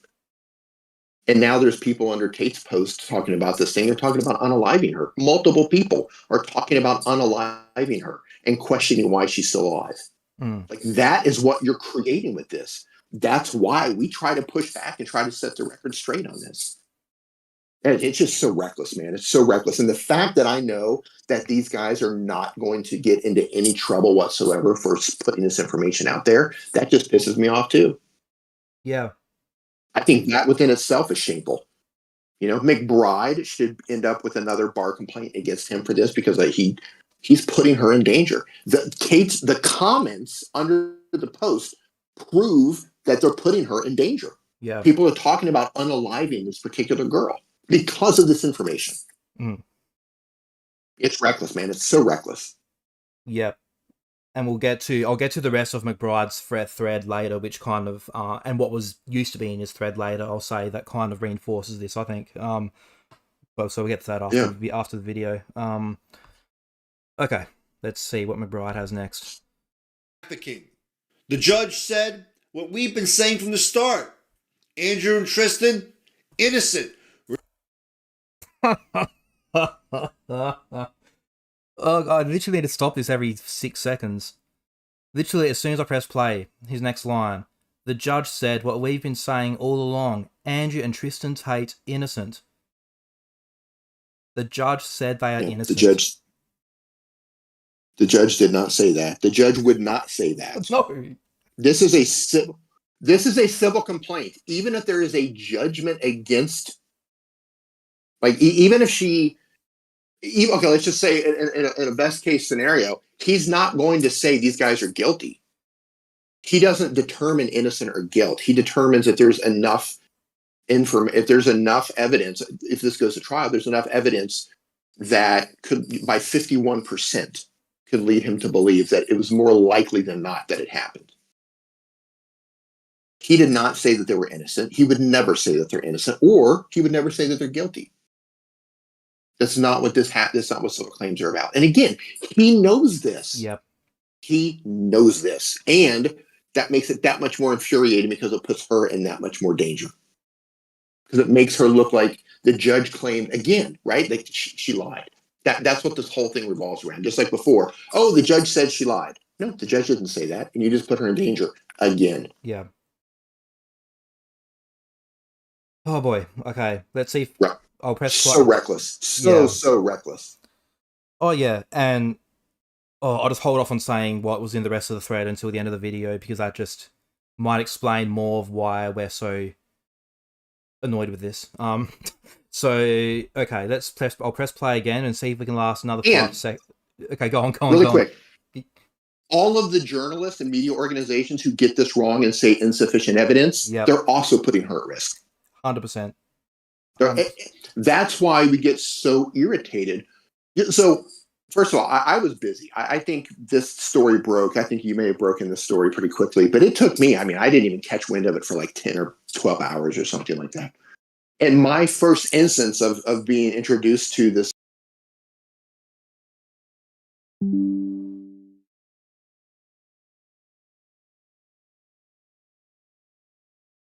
Hello, Crayons. Can you hear me?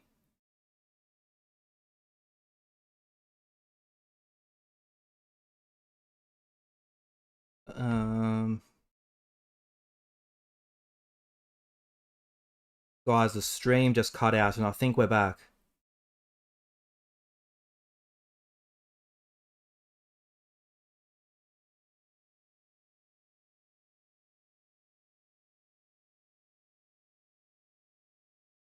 You can hear me.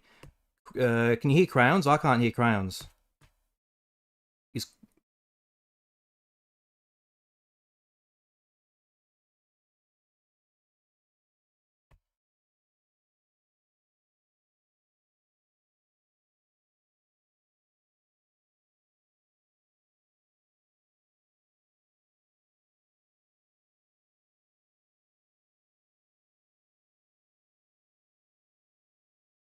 Can't hear him. I'll message him, guys. Bear with me.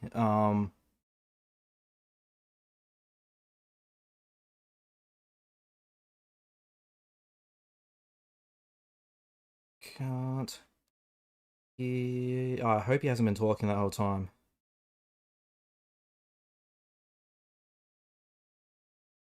Out, but We're back.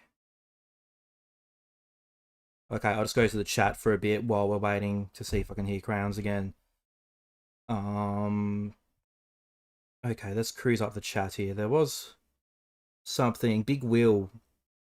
These more, and I understand your skepticism and share some of it, Big Will. These morons are going to walk on the criminal case as well, not because they didn't commit these salacious crimes. It was mishandled from the start, and the rest were paid off eventually. So, look, with the remaining... You hear me? Oh, I can hear you now, mate. Yep. Okay. Okay, I'll read out this message too, so you might have some thoughts on this too, just until we get into... you can get into what you're saying. Because I was going to answer this question. So these morons are going to walk in the criminal case as well, not because they didn't commit these fallacious crimes. It was mishandled from the start, and the rest were paid off eventually. I'm assuming they mean authorities or whatever. I understand and maybe share some of your skepticism in the Romanian case, if it helps. The UK criminal case, the extradition is approved, so that if Romania drop the ball and dismiss the Tates, they'll be arrested and extradited to the UK to face the charges there. So Crowns, if you have any comments on that. If not, you can go on with literally as soon as you started talking. Most of that we missed. The stream cut out. I'm afraid. Okay. Yeah, my take on that is there's no guarantees when it comes to any of this.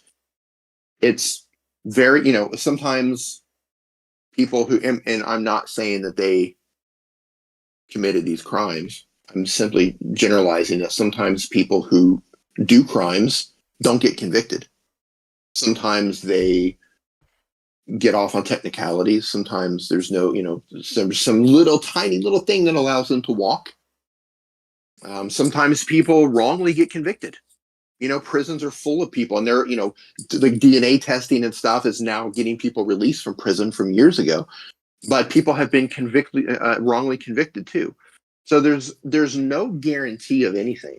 In terms of calling them morons, I agree with that. I think they're morons. Are they going to walk? They might walk in Romania, possibly. I don't know. Could they walk in the UK? I mean, there's always that possibility, but they're at least going to go to trial in the UK eventually, because we do know the UK is trial ready because they requested extradition.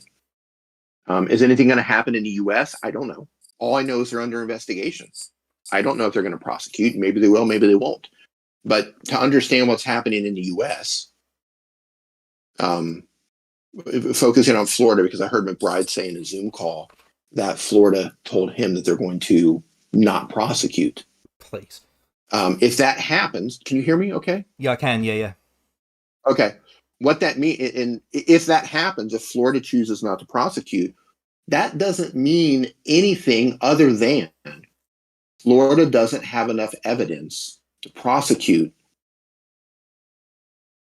to make them believe that they have a reasonable chance of getting a conviction based on, not based on Jane Doe's filings, not based on what happened in Romania, solely based on, is there enough evidence that shows that they committed crimes in Florida?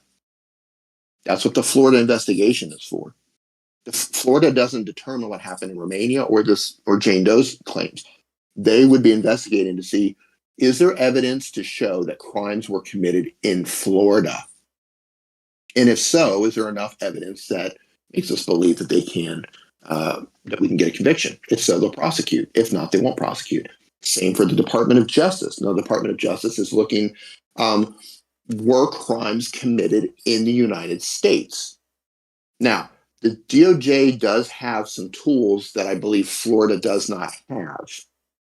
I believe, it's my understanding, that the Department of Justice has tools where it allows them to prosecute for extraterritorial offenses, meaning because the brothers are also American citizens, they are also subject to certain American laws overseas. There are certain extraterritorial laws that follow Americans everywhere they go around the world. So if you're being prosecuted for human trafficking or trafficking minors, sex crimes against minors in other countries, there they can technically be prosecuted for those crimes back in the United States because those extraterritorial laws follow them no matter where they go in the world. Will the Department of Justice prosecute for that? I have no idea. I have no idea. But they can definitely investigate. And there's also situations where, and one lawyer, an American lawyer, explained it to me, because I was, you have the Protect Act, for example, for, sex crimes against children overseas. And I said, do you think they'll prosecute for that? And he said, I don't know. He said, the United States has a history in these situations of if they're being prosecuted for this elsewhere already, like they are in Romania, just focus on the charges of trafficking in minors and continuous sex acts against a minor. He says, if Romania is already prosecuting for that, he said, the United States will probably sit back and do nothing until they see the outcome of that. If they are not happy with the outcome, then they might prosecute. But if they're already being prosecuted, they might let Romania handle that first and see how that's going to play out.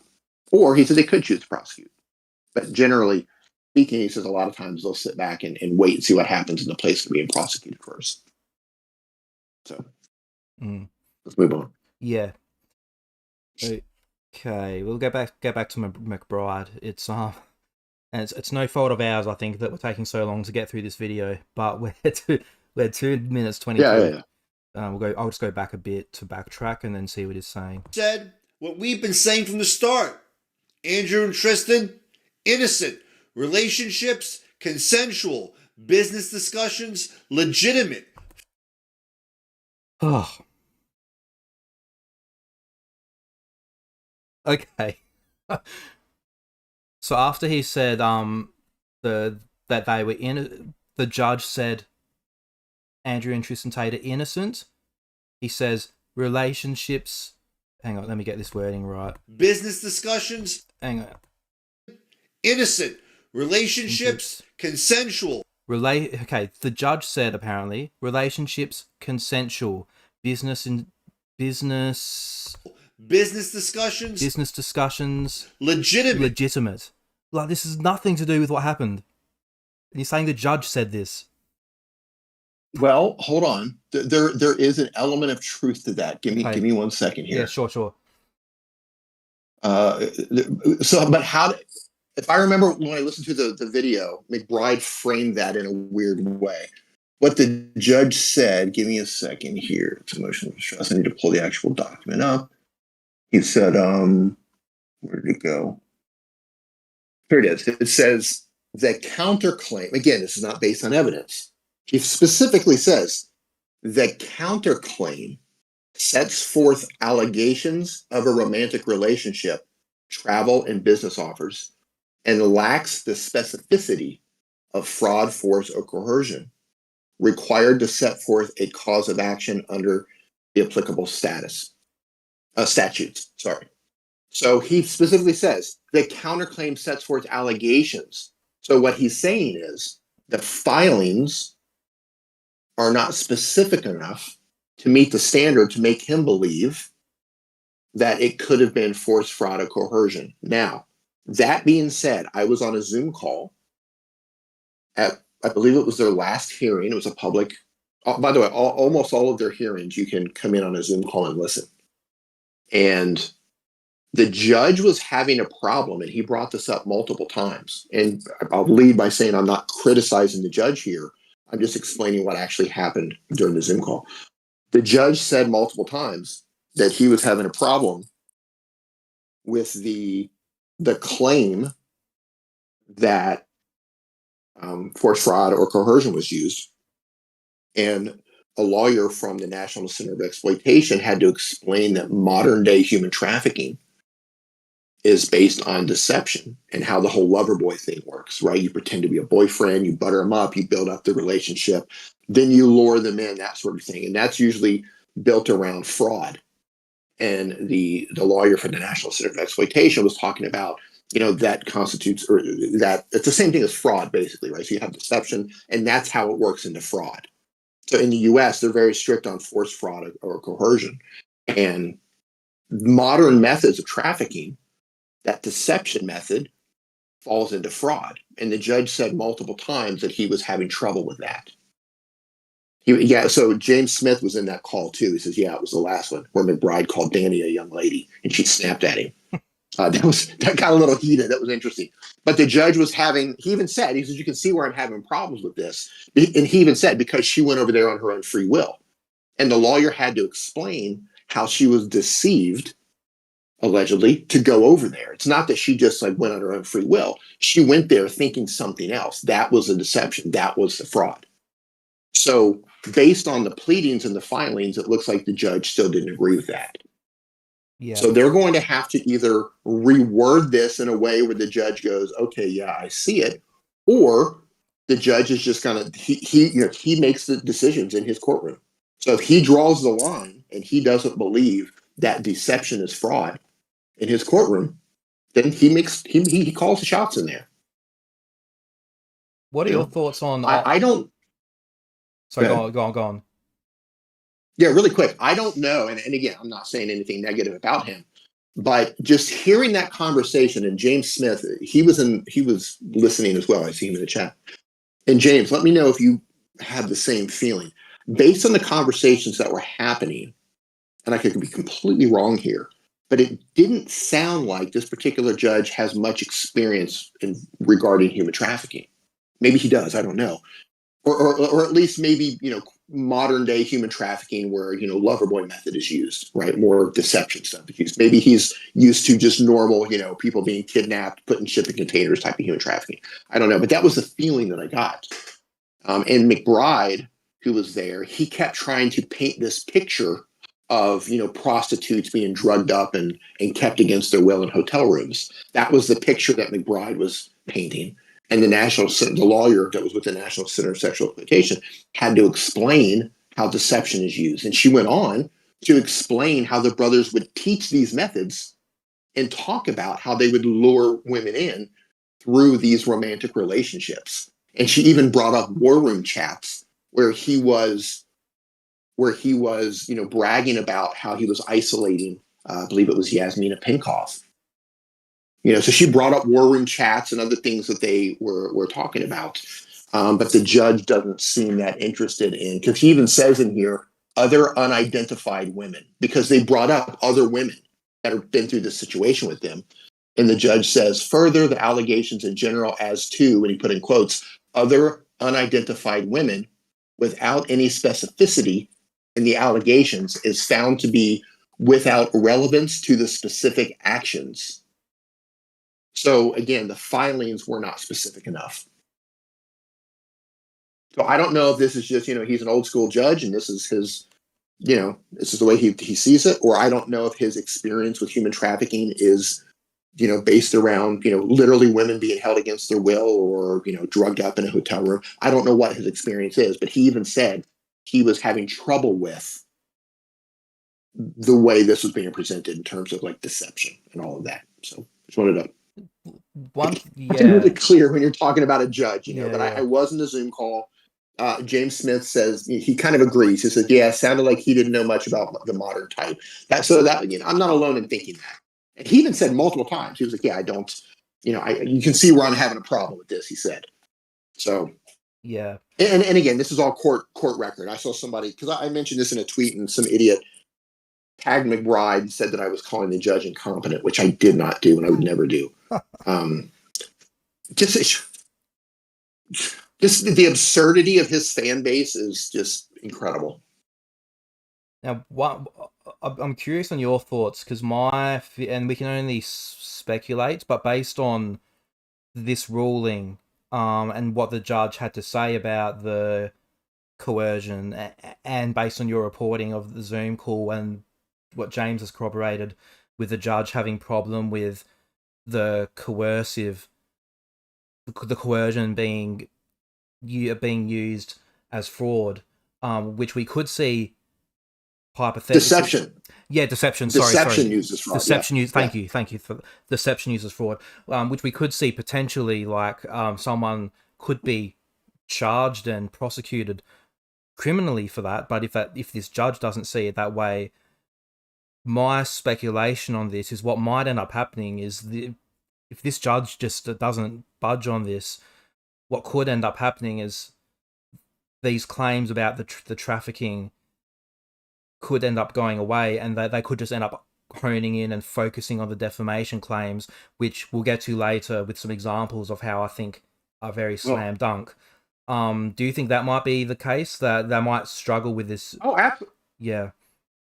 Well, yeah, absolutely. I mean, if they presented, if they put everything in the filings to try to explain it to the judge, and the judge isn't on the same page regarding, what he defines as human trafficking based on, his interpretation of the law. And again, the judge, he's a judge. He's earned that seat. He's earned that position. So he gets to interpret the law based on his interpretation. It's his courtroom. He calls the shots. So if his interpretation does not agree, and this ends up being dismissed. Keep in mind, though, he dismissed without prejudice. So he's not saying, I'm not hearing it. He's saying that you need to write a better script for your movie. Right? Like I made that analogy earlier. He didn't say, because if he dismisses with prejudice, that means get this shit out of my courtroom and never bring it back. But without prejudice means like, hey, you can file this again and try to explain this in a better manner so I can be on the same page with you. Right? So he's trying to give them an opportunity. And he's done the same thing for both sides. He's done this for Tate before, and now he's doing this for them. It's part of the process. All of this is part of the process.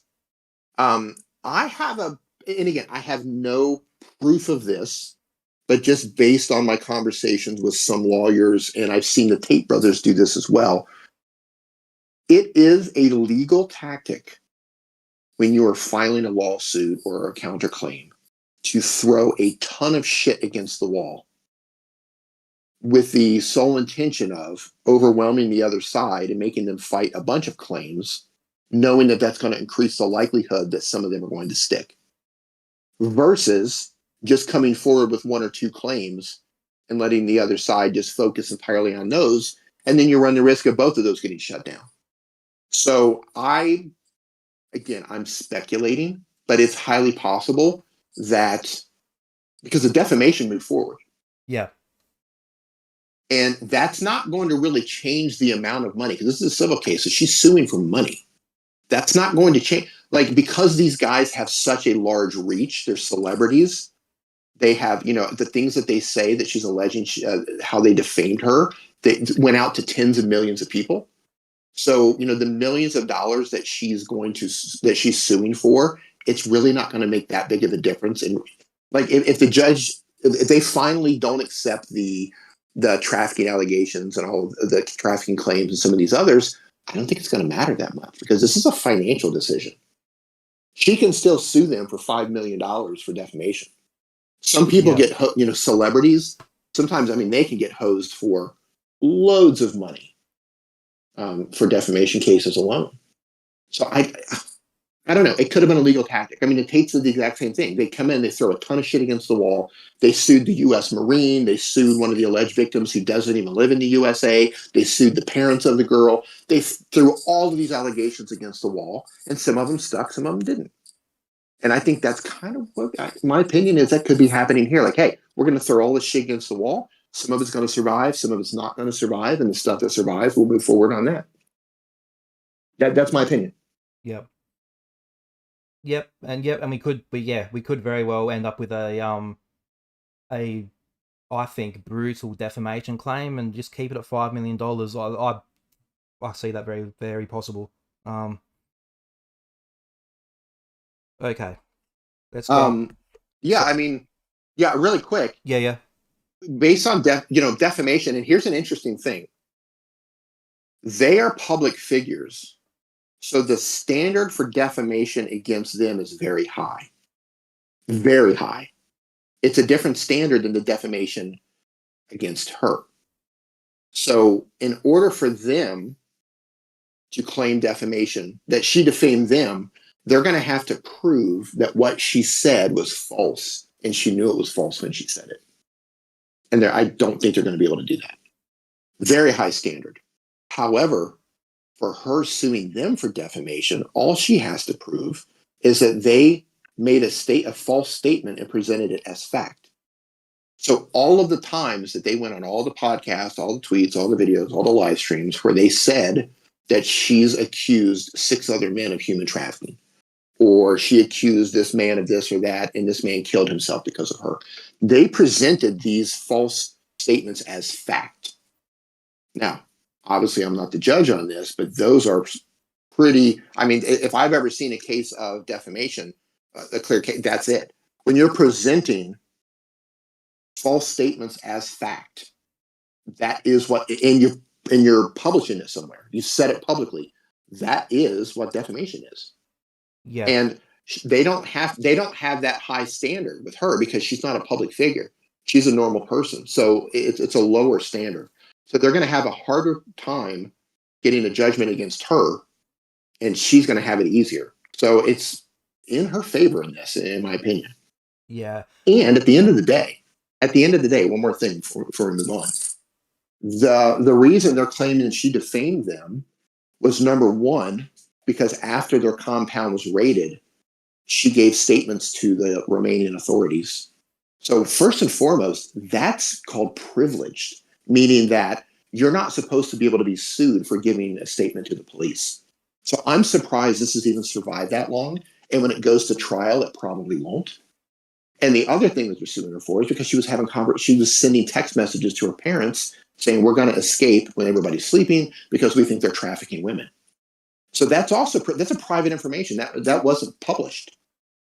So none of this stuff was published publicly. So I think they're going to struggle to meet that out of the gate. And number two, if she believed that they were trafficking women or they were trying to traffic her, how are they going to prove that what she said was false? Especially when they've been charged with human trafficking and prosecutors in Romania have uncovered 40 plus alleged victims. Yeah, I think they're going to struggle in trial to get a judgment against her. I mean, again, who knows? The judge could surprise us, but it's a higher bar for them than it is for her. I wanted to add some clarity to that. Absolutely. And yeah, for the viewers, I do have lined up a video of Tate saying some of these things about the woman. So which in my opinion, it's an insane example of defamation. So we'll get to that after this if you stay tuned for that. Okay. Let's get back to McBride. Let's see what he had to say next. Sensual business discussions, legitimate. Folks, there never was a crime. There never was a crime. Even that statement, like every word of this, there never was a crime. We're talking about a civil lawsuit. Oh, I'm not on camera, but I'm face palming. Entire narrative that the media ran with for the past 3 years. The fabricated Romanian story that turned two innocent men of influence into global villains has collapsed under the weight of the law. Let me get this phrase again for you, crayons. Let me guess this again. Turned two innocent men of the entire narrative that the media ran with for the past 3 years. The entire narrative that the media ran with for the past 3 years. The fabricated Romanian story that turned two innocent men of influence. The fabricated media story that turned two innocent men of influence into global villains has collapsed. So he loves doing this and pretending that this lawsuit, these civil claims, that the criminal cases are completely reliant on them. He's talking as if this civil case has collapsed. I mean, sorry, the criminal cases have collapsed. Yeah, completely unrelated. Completely unrelated. Apples and oranges. Oh, which is again, I'll keep going because it's just him using the same tactics a bit over and over now. So we'll see if he has any new ones. Under the weight of the law, the human trafficking case against Andrew and Tristan Tate in Florida, as of today, is dead. More repetition, but the human trafficking case against Andrew and Tristan in Florida, as of today, is dead. In the water. Is dead in the water. Just, and I've paused him on a really disturbing facial expression, which is probably appropriate. But yeah, more of the same, but just really misleading. So if he keeps kind of repeating himself, I might just keep going through to the end, unless he comes up with anything new. This ruling just doesn't end a case. It ends years of lies. This is so frustrating. This whole video. This ruling doesn't just end the case. No, it doesn't end the case. At all. Not just end the case. Yeah. Oh my god. He's just misrepresenting what's happening, like Yeah. at an egregious level. It's outrageous. Oh, okay. We've got 32 seconds left. Defamation, unjust imprisonment, restriction of movements, and slander. The entire global campaign to silence, jail, defame, and harm Andrew and Tristan Tate has backfired. It's over. So, okay, this is a part of the narrative that we haven't covered yet. That he kind of said in the tweet, in the text, that the entire campaign. Hang on, let me get this. It's really outrageous. Really. And slander. Let me get this. Years of lies. Defamation is dead in the water. This ruling just doesn't end a case. Yeah, and while you're loading that up, I just want to add some more clarity to like a civil case. Yeah, sure. A civil case is just, every step is procedural. Every step is procedural, and both sides can file multiple motions for various reasons, including, arguing against the way certain things were filed or the way that things were done or whatever. So a step by step is procedural. And the next step for this particular case is that it's going to move to discovery. That's the next step, both for their case and for the counterclaim regarding defamation. Those are going to move to discovery. Now, even when it goes to discovery, that doesn't actually mean that it's going to trial. Even though there is they have a management order. So the court puts out a court management order, and they'll put a trial date on there. So of course, Tate's fans don't understand any of this. So when you have a case management order, they'll put all of these dates in a spreadsheet, essentially, and say, by this date, by this date, by this date, by this date, we're going to do this, by this date, and on this date, we're going to have a trial. All those dates mean is that these are the dates to keep the case moving procedurally. Those dates can be changed. Things can be prolonged. Like, all of that can change. But the case management order that's put out is essentially, if nothing changes, here's the dates that we're going to go by, and then there would be a trial by this date. So it's all procedural. So the case is going to move into the discovery stage. But that doesn't mean it's going to trial. But the trial would be the next step. But during the discovery phase, and this is the important part, that is when the evidence is reviewed from both parties. Up till this point, the judge has only been getting the bulk of the information coming from the plaintiffs, which is the Tate brothers. So when it goes to discovery, they're going to look at everything. Andrew said, oh, the counterclaim, and she filed it with the Romanian indictment. And no, the judge is not looking at the Romanian indictment at this point. All of that's going to come out during discovery. That's the next phase. So in the discovery process, when that ends, there can be what's called a summary judgment, which means that the judge can rule that even with all the evidence, that one side cannot legally win. So there's no need to go to trial. That's called a summary judgment. It's just like, look, you're going to lose. You are not going to legally win this. So we're just going to issue what's called a summary judgment. Then there's a settlement option, and that's where both parties can agree to resolve the case privately. So maybe they're suing her for $5 million. She's suing them for $5 million. Maybe they agree to just drop it and walk away. How about we don't sue each? How about we both just walk away? We're going to resolve this case. There's also voluntary dismissal, which I don't think is going to happen, where one side will withdraw the claims. And then there's a procedural dismissal, and I don't believe that's going to be an issue either, where one side will refuse to comply with discovery or court orders. So those are the options that's going to happen when discovery finishes. And then if both parties have enough evidence to move to trial, then it will go to trial. but it's all procedural. Every single step is just procedure, procedure, procedure, procedure, procedure. And the judges want the cases just to move along. So all of this is just filings and filings and filings and filings. And the judge doesn't make any major decisions until later on. All he's doing now is just making decisions on motions and in arguments, not on the evidence itself. So I wanted to just kind of clear that out while you were queuing that up. And everything you just said really kind of also emphasizes why we were frustrated with the reporting from journalists that the judge ruled that there wasn't enough evidence, because Right. that just emphasizes it even more. Yeah. Right. Okay, now I think there was something that I was just scared of catching what he said here.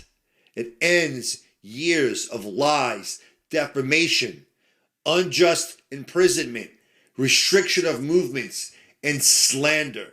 The entire global campaign to silence, jail, defame, and harm Andrew and Tristan Tate has backfired. Okay, yeah, that's what it was.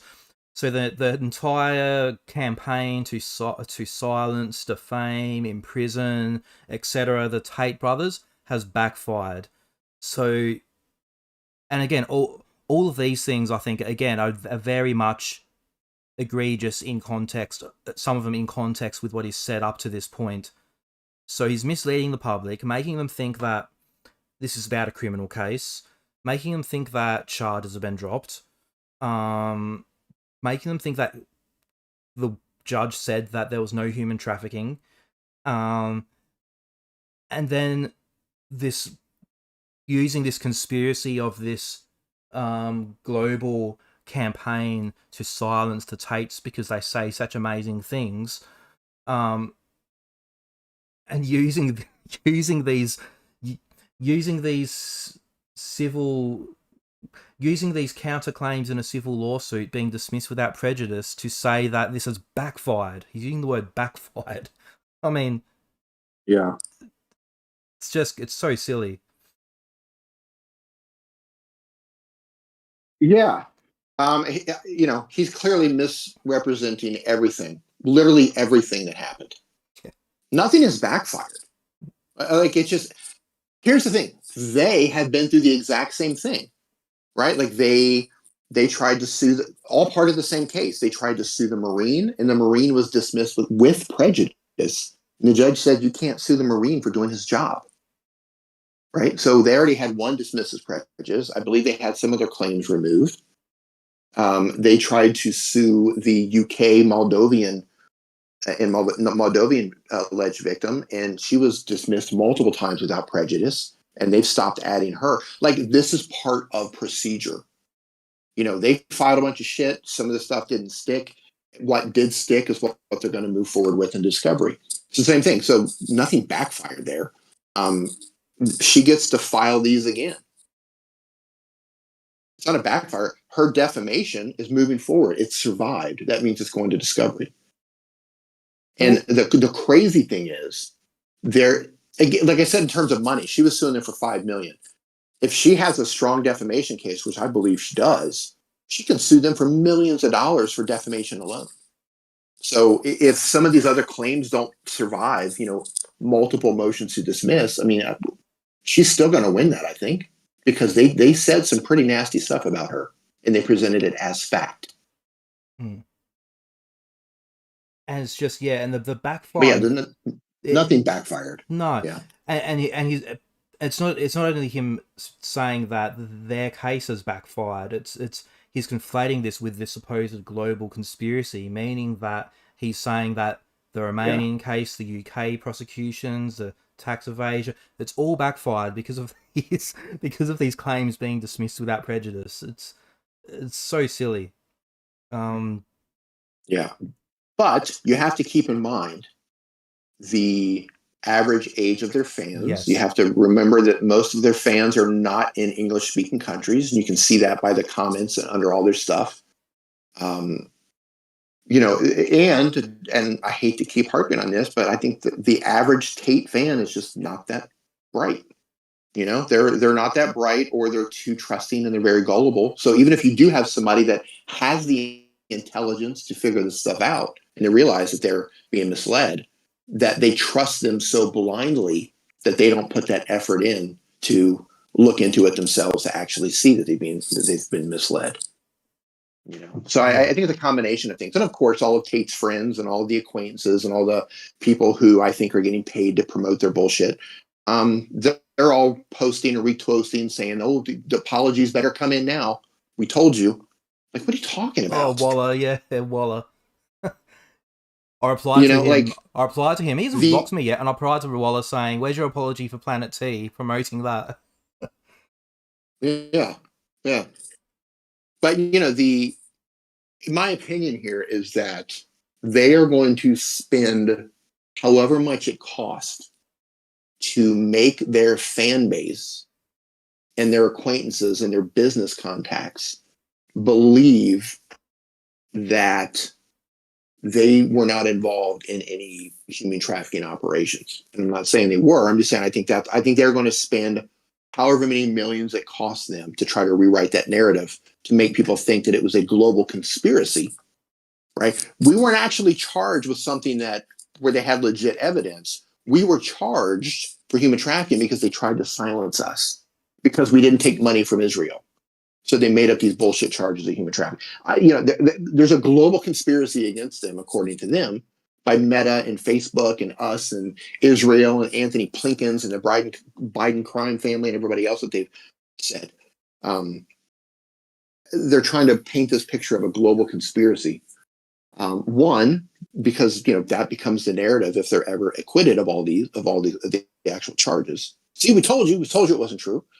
And number two, if they are convicted, they can say the same thing. See, they convicted us. Israel is going to get away with what Israel wants to get away with. We didn't take Israel's money, so they convicted us. And their fan base will believe that. People who are in cults, and I fully believe this is a cult at this point. If you're in a cult, you are going to believe what your cult leader says to the end of time. This is how cult leaders, and I'm not saying they're going to do this, but this is how cult leaders convince people to drink the Kool-Aid and go to sleep to go up into the spaceship or the comet that's passing overhead, and you never wake up. It's dangerous stuff. Yeah. But Andrew said himself early on, he said multiple times, everything is a cell, he said. Everything is a cell.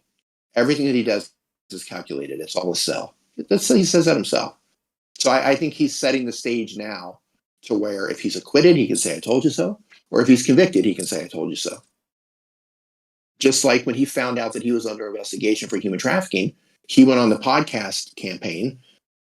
All he talked about was stage 1, stage 2, stage 3. And then he talked about how they can charge you for absolutely no reason whatsoever. They can fabricate evidence. They don't have to have a reason to charge you. He went on this huge campaign. So then when he got charged, he was like, I told you they can make stuff up and charge you. So that's what he does, in my opinion. Yeah. Yeah. And I do agree with Dwayne in the chat that I do believe it's a cult as well, which I've said. It's my opinion. But yeah, I do too. Yeah. Yeah.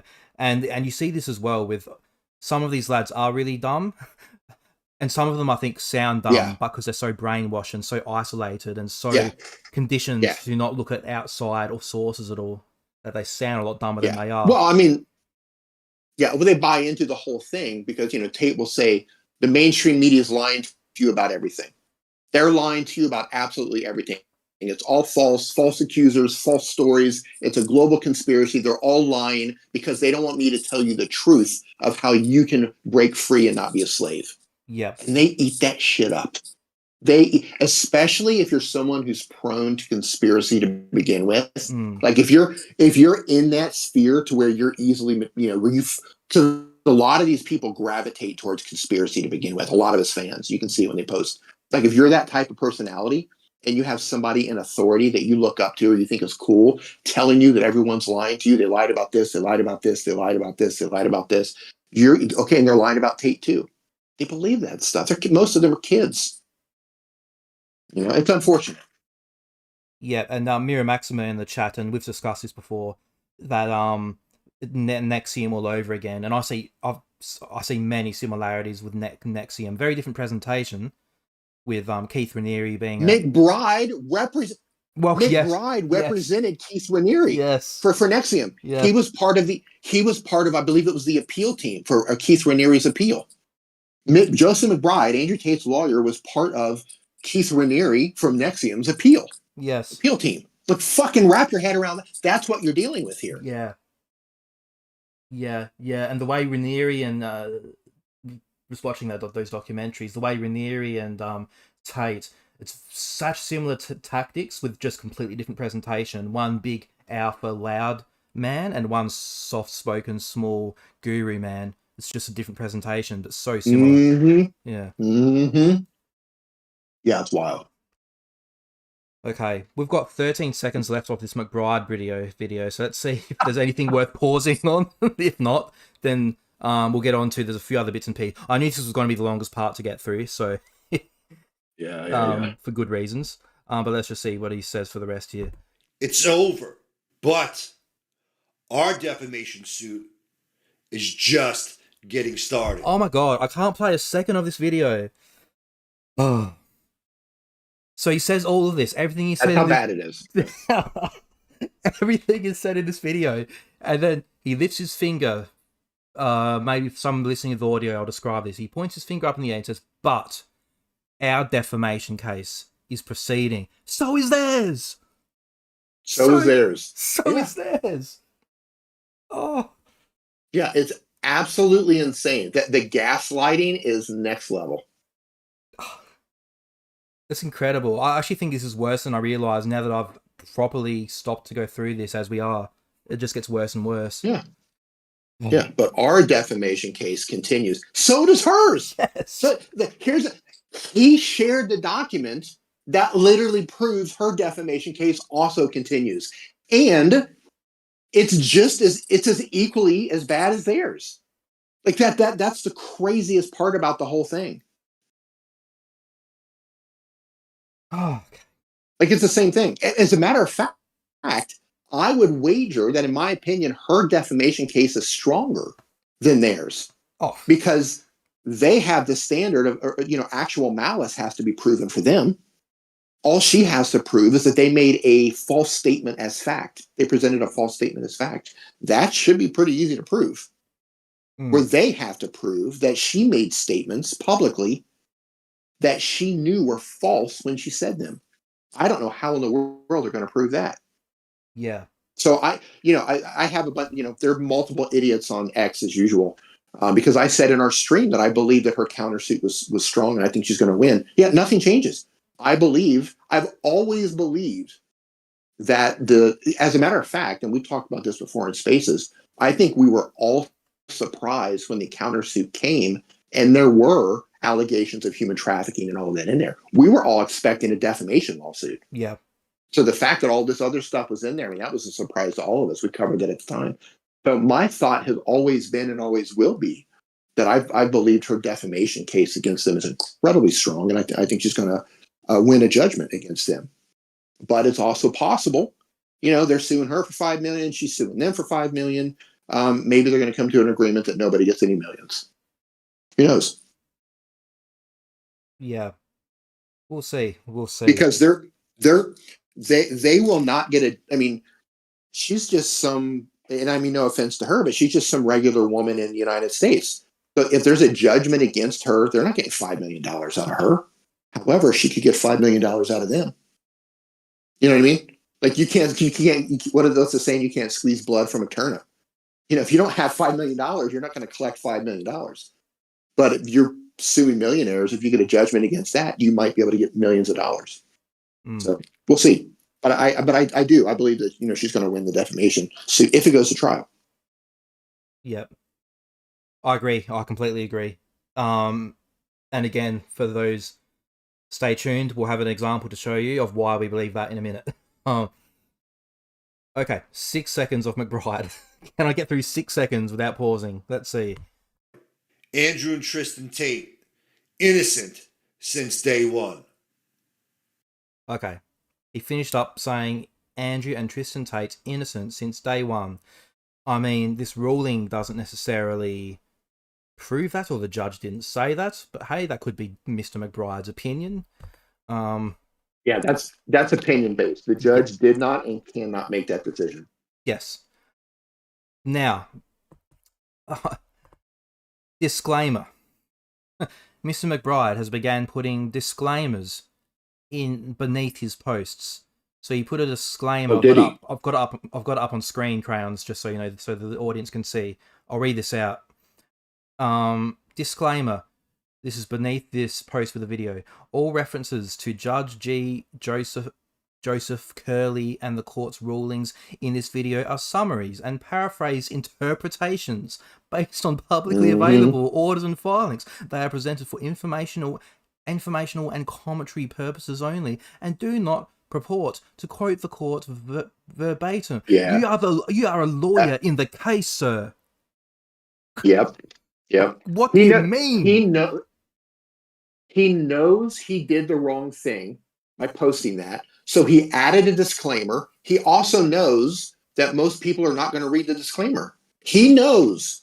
He knows exactly. We all know. Listen, if you are somebody who posts on social media and you've had any level of success in terms of having posts get a lot of views, you know that your original post is the only thing that matters. It doesn't matter if you add a disclaimer. It doesn't matter if you add a correction, if you said something wrong. The only thing that gets traction is your initial post. If you look at his initial post, it's probably got hundreds of thousands of views versus a disclaimer that's got, what, almost 7,000 views. Yes. He knows that. Yeah. Everybody knows that. Yeah. And this is his legal out. So if her legal team goes to the judge and says, look at how he's misrepresenting the case, or someone files another a complaint against him, because lawyers have ethics, they have ethics standards that they have to abide by. And he completely misrepresented this case, like at an unbelievable scale. He can say, well, I put in a disclaimer. Like, that's insane. I find LOL. It's incredible. He's posting as a lawyer for the clients in the case, saying disclaimer, this is just interpretations, just for commentary purposes. It's not going to fly. You can't do that. It's not going to fly. What are you doing? Yeah. Oh, I couldn't believe this. Yeah. And then, that's not to mention, there was initially a third post in this thread. There was initially a third post in this thread with a Google Drive link to the ruling that said her name, and they're not allowed to say her name. Yes. I believe there was a ruling on that they can't say her name, and he did it anyway, because I'm sure it's going to get brought up to the judge's attention. He's going to say, I deleted it, and no disrespect to the judge whatsoever. Hang on, crayons. I think the stream just cut out and it's reconnecting. I'm not sure why it keeps doing this, but I'll let you know when it's back, just to make sure everyone can hear before you start talking again. Let's go to that screen. I think the stream's back. Hang on, let me go to the chat. Guys, can you tell me if you can hear us? The stream's back. Reconnecting. Okay, I think we're connected, mate. Okay, we're connected, and I'm going to put up on screen your post from September 2023 when this anonymity order was was granted.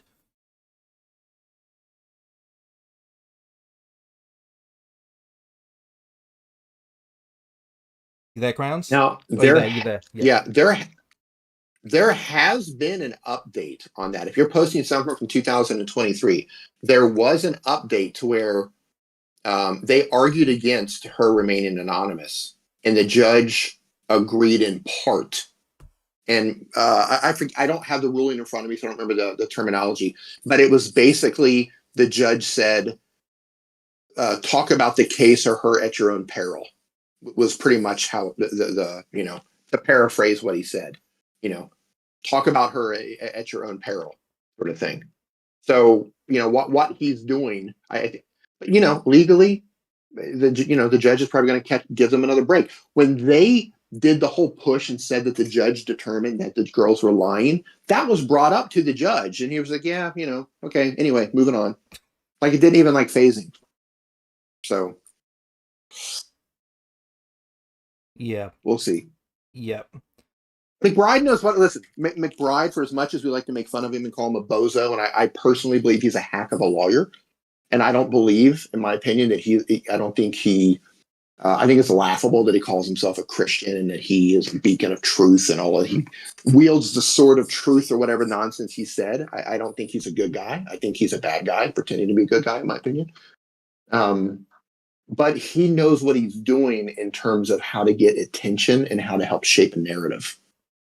However he wants to shape. He knows he's smart enough to understand that. He understands how social media works. He understands that headlines are everything. Yeah. Oh yeah, it's all very deliberate, and all this stuff is very pre-planned Yeah. with pre-planned talking points, very clearly. Yeah. I would wager, and again, my opinion, that if you were to subpoena private chat records between him and the brothers, and there's probably like mass coordination happening, saying, well, if this happens, this is how we're going to spin it. If this happens, this is how we're going to spin it. If this happens, this is what we're going to, I would bet that that's happening somewhere. Yeah. And before we do move on from the McBride saga, this is the right tweet. Yes, down here. Sorry for the jump scare, guys. It just popped up with a massive picture of McBride's greasy head. I've got this is another post of yours, but I've got the clip just for the audience of McBride confirming that he is under investigation for bar complaints. Oh, great. Thank you. Yeah. So I think before we move on to the example of defamation that I want to show the audience, I think this is just some very good context with some of these techniques, we'll say, that we see from Mr. McBride. And he does, I'm not sure if this is confirmation, but he says that this is from what must be the law firm McCudgery and Partners. He says that they made the complaint. So he says a law firm in the UK, that must be them. And some interesting comments from Mario that we might just quickly touch on as well. Come after me. What? So I'll just go back to the start here. Make sure I'm on the right screen. There we go. Yeah, for sure. I have to be very careful about what I say. So I'm going to say this in the most legalistic way possible, because their legal team tried to gag me and muzzle me in Florida. The judge was not having it. They've subsequently filed a bar complaint against me in New York to try to intimidate me, to try to silence me and go after my license. We're going to win that as well. But right now I am under a microscope for my advocacy, which has all They've tried to go after your license. Oh yeah, for sure. Yeah, it was filed by the this just ridiculous UK law firm that spends its entire life value just harassing Andrew and Tristan online, and now they've come after me. Which is, look, Why? What's their end goal with this? Who's their funding it? relevancy. Well, yeah, for them it's relevancy, right? They're trying to stake their claim to fame based on Andrew and Tristan's suffering. They're exploiting them. They have. I know you're talking about. Yeah, I remember the lawyer. I remember he wanted to come on one of our spaces. I do remember. He was just all he was doing is target. But I didn't know he was funding. So they're doing it pro bono. Well, they're raising money on it, right? So I know there are two streams of income for them from what we can loosely see, right? There are like these lefty NGOs that are funding certain lawyers, Of course and there then is. there's this other team that's just like raising money and like public awareness because they want to raise their profile in the UK. But now they filed a complaint against me in New York to try to shut me up. But look, I'm a pretty good attorney. I cross all my T's and dot all my I's. I stay within the bounds of the law. I'm going to win that case. I have to fight it. I'm not worried about it. I have one of the best ethics attorneys in the world on it, and we're going to put that to bed shortly. Okay, so that's McBride saying that he's alleging that McCudgery and Partners, or Matthew Jury and his team, who are representing some of Tate's alleged victims in the UK civil case against Andrew, he's alleging that they filed a bar complaint against McBride. He's under investigation. He's fighting this. He says he's going to beat this case.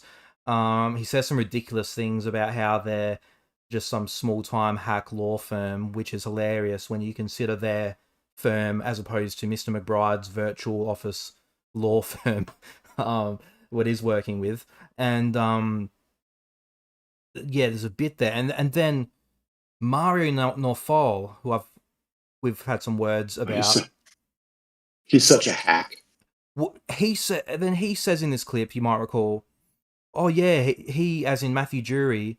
So Mario Norfol, for those who don't know, he hosts some of the biggest Twitter spaces on X, X spaces on X, you could say, and whether me and Crowns have had issues with him inviting us on to speak in Tate spaces and not letting us speak because Suleiman Ahmed was his co-host or whatever, and so he made a comment that Mr. Matthew Jury has asked to come in my spaces, and then I realized all he wants to do is attack the Tates. So he's had spaces that are just propaganda Tate spaces on the biggest spaces of X. The lawyer for alleged victims reaches out and says, "Hey, would you like me to talk?" And he turns them down.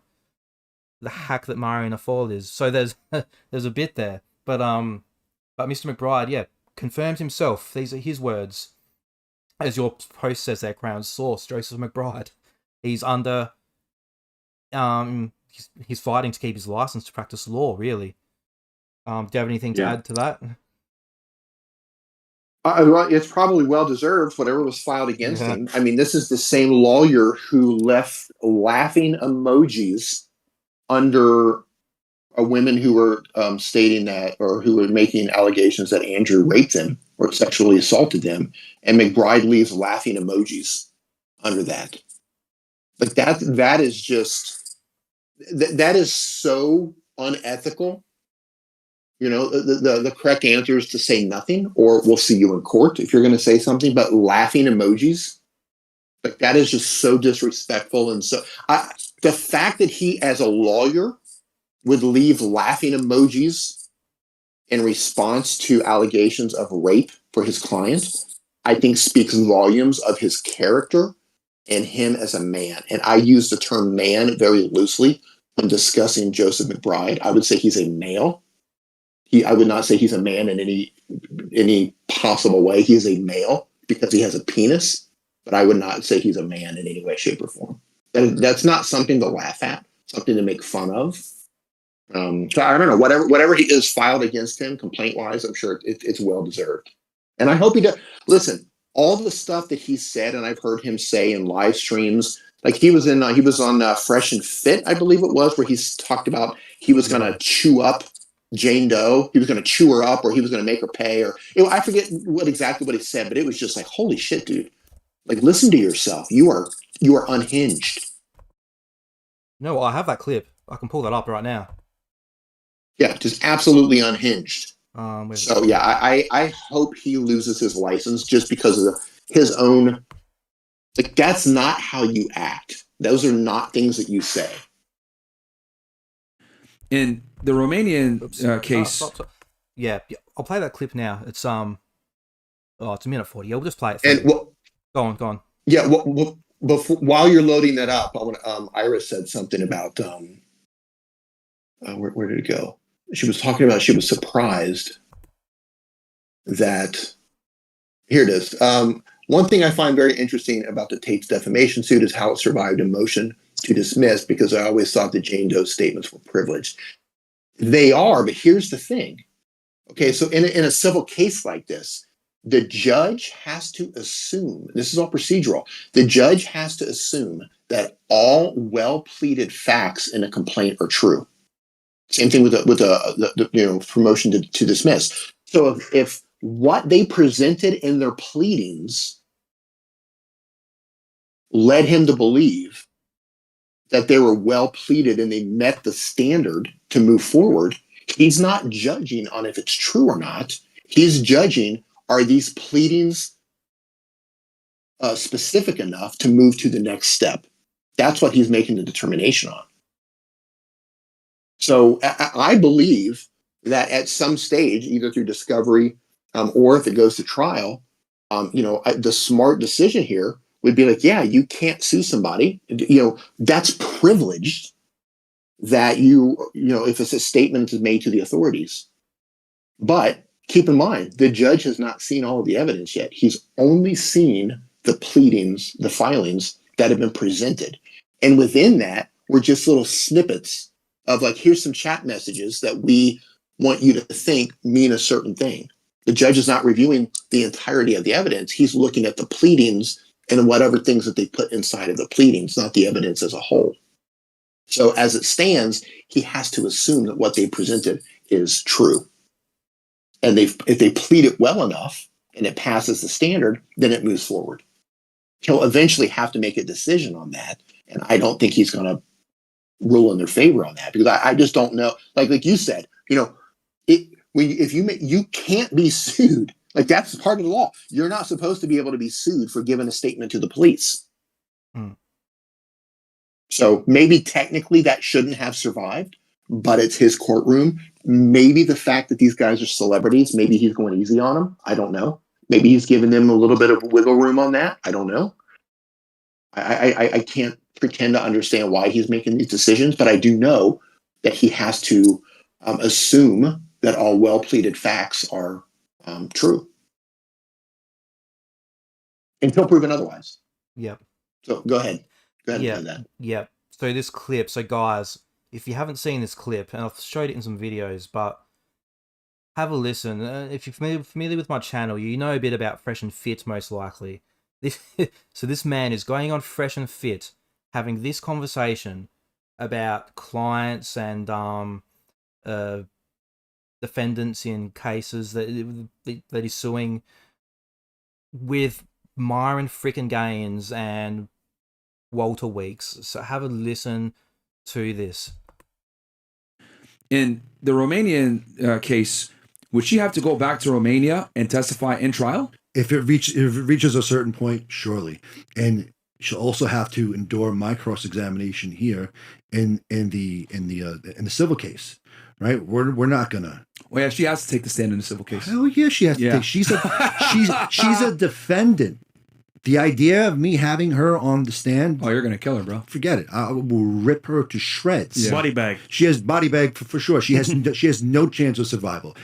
I don't see how she gets on and endures this. At some point, she's going to have to cop out to the truth. And just so the audience understands, because so you guys might be wondering, well, hold on, she's a defendant. Why is she taking a stand? Guys, she has no Fifth Amendment privilege in a civil case. Nope. So she has to take the stand. And discovery is a whole lot more invasive. In the civil case. Oh, so yeah. So you guys have, because you guys have, now I see why they don't want you guys to put the evidence out, because through discovery you have all their phone records. It's depositions, phone records. I mean, we're going after all of it. Do you think she's going to go to trial? I see her settling. Look, she doesn't want to have to go up against you in the stand. She has no Fifth Amendment privilege. She has to testify truthfully. She's going to be on there on the stand. You're going to beat her up and you're going to attack her with her character, the text messages. You said you guys did discovery, which means you have all of her records. You probably have videos of her doing stupid shit as well, and that's all going to come out in court. Right. During the trial. Like, all of that stuff is going to come out. He's going to use it against her. In the alternative, she can just tell the truth. Right? This is what this is about. Just tell the truth, and the whole thing just stops. Like, just quote unquote tell the truth, and the whole thing just stops. So if there's any mystery or anyone wondering why this man is fighting to keep his license to practice law, I think that clip really shows, really explains it. I mean, getting her on the stand, they're talking about how... let me just say really quick, though, that in a defamation case in the U.S., the defendant doesn't actually have to take the stand unless they choose to testify as part of their own defense, or if they call her as a witness, which they will try, and the judge that was a lie as well. Calling her in doesn't necessarily mean the judge is going to allow it. And the fact that she is part of an active human trafficking case in another country, and depending on what happens in the U.S. at that particular time, it's very possible that the judge may or may not allow it. It's entirely up to him. And in terms of telling the truth, also, I mean, what truth? She gave a real account to the authorities based on what she experienced. Did Tristan Tate first make contact with you on a dating app? Yes, he did. Here's the chat messages to prove it. Did you guys talk about OnlyFans? Yes, we did. Did he pay for your plane ticket? Yes, he did. Where did you go when you're in Romania? I was picked up from the airport by his assistant and taken to a house and put in that house full of women. What were the women doing? They were working on OnlyFans and webcam. Like, what truth? Well, you know, if she believes that they were trafficking women, and as luck would have it, they've been charged with trafficking women in multiple countries now.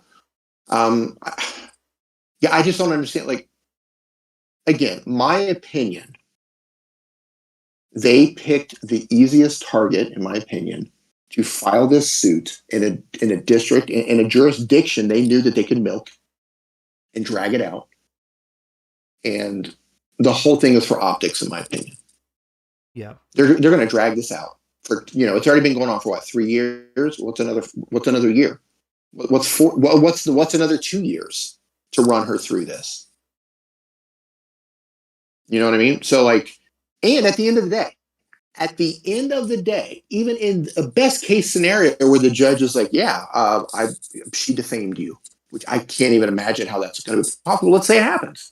Judge is like, yeah, you defamed her, you defamed them. That still has no impact on the Romanian case. That has no impact on the Department of Justice investigation. That has no impact on the UK case.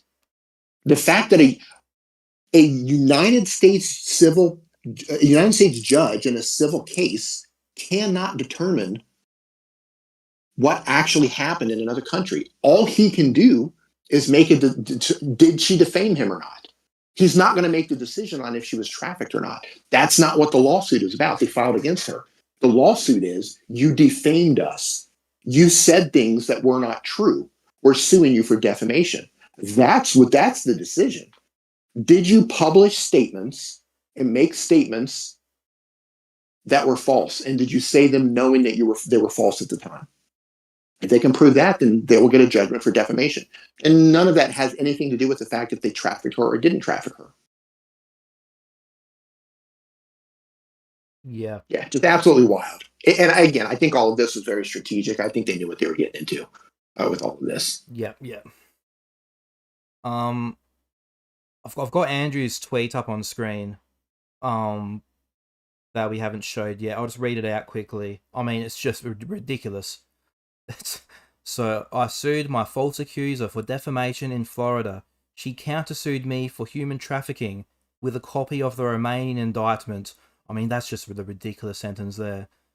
The American judge true. threw it out instantly because the case is a joke. Thank God for US justice. And I love to do this. Just make up things that the court has said and says, oh, thank God for this judge. Yeah. Thank you, sir. Yeah. But this sentence is the big one. She countersued me for human trafficking. Just human trafficking. All that apparently happened with a copy of the Romanian indictment. It's just that every word of that sentence is a lie. Yeah. The judge does not review the indictment. None of that stuff is going to be reviewed until it actually moves into discovery. Of course, it's a lie. Listen, if he posted it, you know it's not true. Yeah. Bottom line. If he posted it, you know it's not true. It's either going to be not true or it's going to be spun into a half-truth. Everything he posted about the case, it's either going to be completely not true or it's going to be spun into some sort of a half-truth. Led with things that are going to, be misleading. Like that post. It's a little bit mixture of both.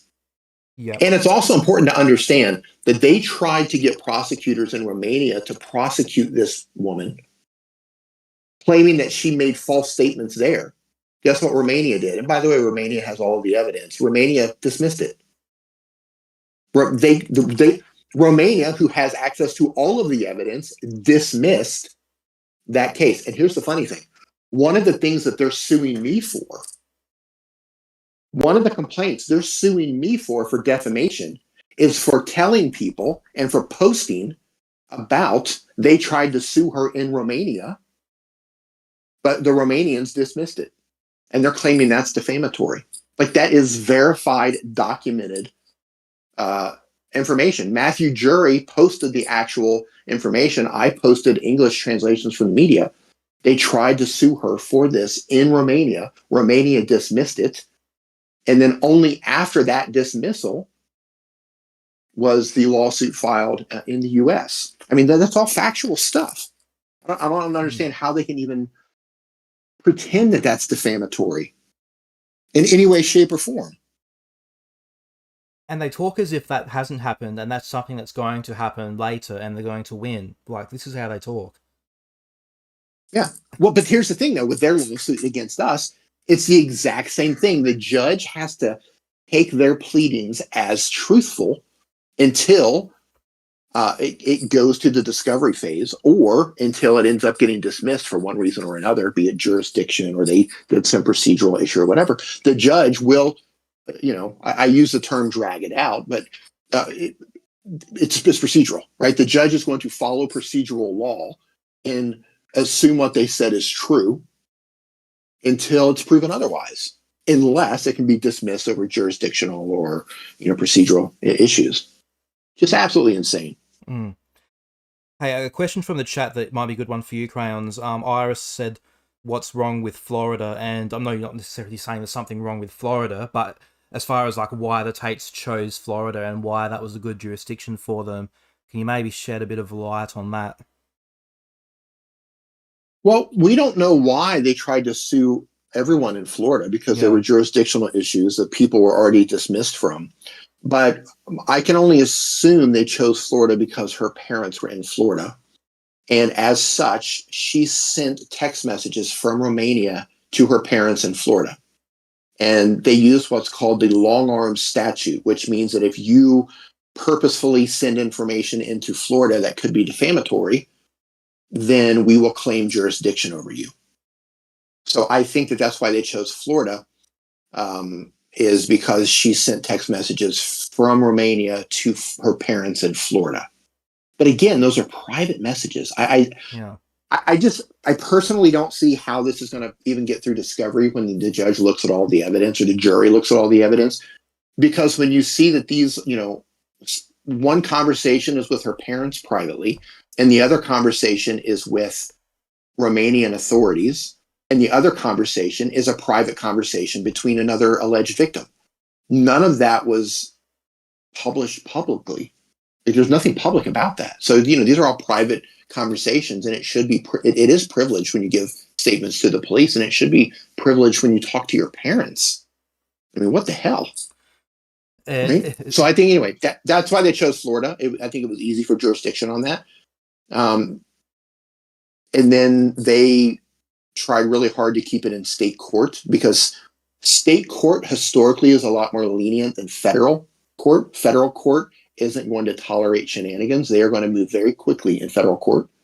Federal court moves fast. The judges are fairly strict, versus state court tends to be a lot more lenient. It has a tendency to allow things to get, I'm going to use the word, drug out. But it moves slower, and it's a lot more lenient. And I'm not saying that the judges purposefully drag it out. I'm saying that by going through the procedural steps there through state court and being a lot more lenient, it allows a case to drag on for years versus something that might be wrapped up within a matter of months or maybe a year. So I believe that all of that is strategic. Yep. Yeah, sure. So for any Floridians listening, we're not saying there's anything wrong with Florida. Right. Yeah, there's nothing wrong. They love to make the claim, their talking point is the process is the punishment. And that's exactly what, that's everything that they accuse people of is like the things that they're doing. Yeah. Right. The process is the punishment. Yeah, exactly. That's why you're doing it. The irony. Yep. Yeah. Good stuff. All right. Now, I've got teed up the clip of Andrew in a space. So if anyone's joined us partway through the stream, so there was some claims, or the counterclaims, by Jane Doe against the Tates that were dismissed with prejudice. Some being related to human trafficking claims, civil conspiracy, intentional infliction of emotional distress, but the defamation and defamation per se claims remain. So they're not dismissed. So it's very likely that at least they will be going ahead. And I have a clip of Andrew in a Twitter space. Here, go on. Before you do that, I want to address something in the chat really quick before people get confused. Somebody said The indictment has some major mistranslations. For example, and they go on to give an example. So let me say this. The English indictment that you're seeing, number one, is not the document that I've translated. That's not the document that the judge is going to look at when it actually gets to discovery. The main indictment that was passed around, someone else translated that, and very quickly, I think, using AI translations. So what you're reading publicly was something that someone else went through and they used AI to do that. The indictment that I have, the full one, I got it in Romanian language, and I've had Romanians help me translate that word by word. And for the indictment to be submitted in U.S. court, the defendants had to get the indictment and show the chain of show the entire chain of actually getting the indictment from Romanian prosecutors. Then they had to get it translated professionally by a court-approved translator. Then they can submit that indictment to the court. So when the court, right? So for the court to read that document in English in the U.S., it will be translated by a certified translator. Right. That's already happened. Yeah, and this commenter, he's discussed this with me, and he's made a point that I've heard you make before as well, Crayons, that some of the translations floating around make what the Tates are saying seem more tame, and the co-defendants seem more tame than what they're really saying. And I've heard you say this as well. Oh, no, 100%. No, 100%. There is a line in one of the ones that's being passed around where Georgiana specifically, she says something about, I forget what it is, but there's been multiple translations of this, and one of them, and I think they use like Google AI or Google Translate. It says something like, I don't know if it's like I'll beat your breasts or I'll touch your breast or something like that. But the actual one is something along the lines of I'll cut your tits out or something like that. It was like really harsh, like what was actually said. Yeah, pretty wild. But yeah, I agree. You know, what's out there floating around, some of the translations are pretty. And that's the problem with using machine translation, is that it's the machine translations. It spits out a PG version of the translation. It doesn't keep the context, and it will often change some of the harshness to make it more PG. And that's unfortunately what's passing around, because when people read some of that stuff, they're like, "Oh, well, that's not so bad." Like, yeah, it actually the actual version is like really bad. Anyway, I just wanted to address that. Go ahead. Yeah. Okay. So this is Andrew, and just to be clear as well, this is one example. I need to step away for one more.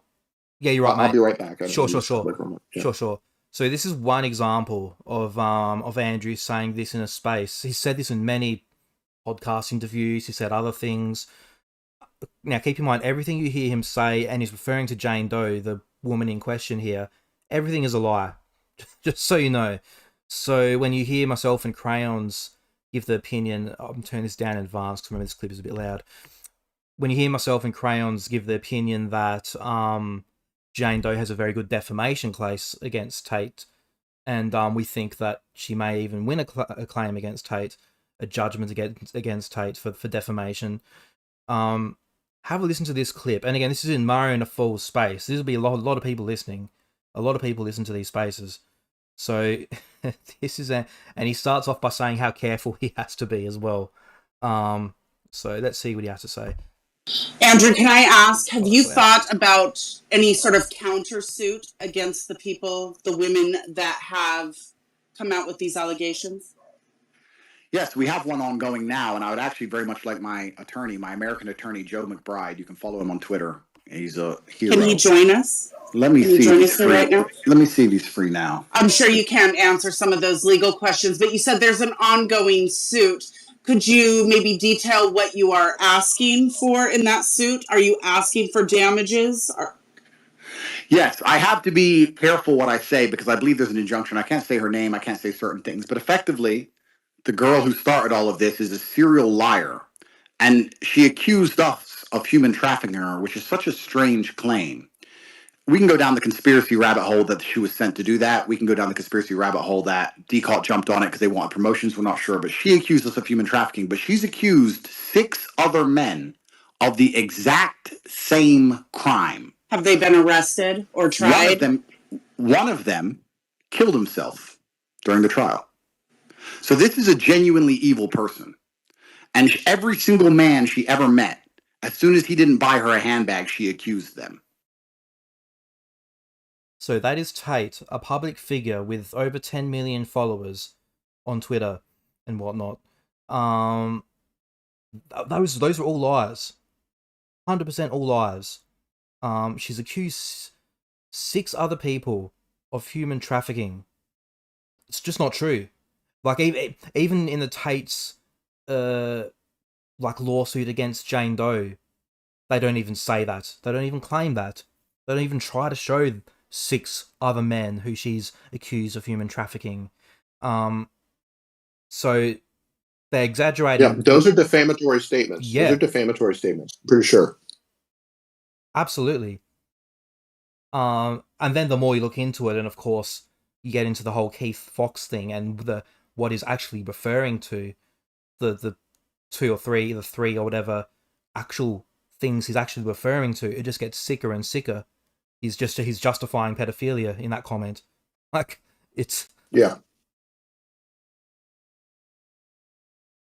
So yeah. Yeah, it's disgusting. Yeah. And it's one example. Like, he's said this so many times. He's tweeted it. He's said it in his live streams. He's I've actually uncovered I've come across a deleted video of after they were raided. Before they were arrested, but after they were raided in April 2022, and he's got a completely different story. He's saying this French girl, which is French for some reason at that time, was here with Tristan drinking. Tristan didn't want to bang her, so she told her boyfriend, and her boyfriend called the embassy and said they're human traffickers. It's just completely ridiculous, completely different story. Yeah. So, yeah. And again, this is where, when McBride's there saying our defamation case is still going ahead, and we say so is theirs, the reason why we're so bemused, apart from just how ridiculous it is because of things like this as well. It's because both Tates and their lawyer and all their mates have been saying this publicly to millions and millions of people. Yeah. Yeah. Yeah.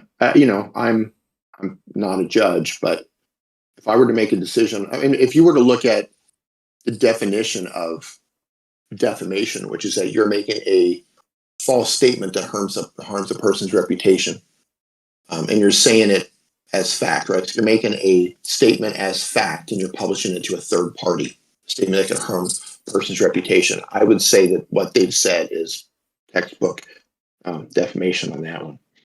And regarding the Nagu, I'm sorry, man, if I got your name on it, Nagu Tuzumaki in the chat there. Yeah. So, like, if we have to pull the indictment or any of these documents into court, yeah, everything will be translated by a certified translator. And I made a comment about that. And of course, Tate's fans being just single-digit IQ knuckle draggers. They're like, well, why would you need to request the documents if you already got the Because they have to be certified. Like, we have the documents.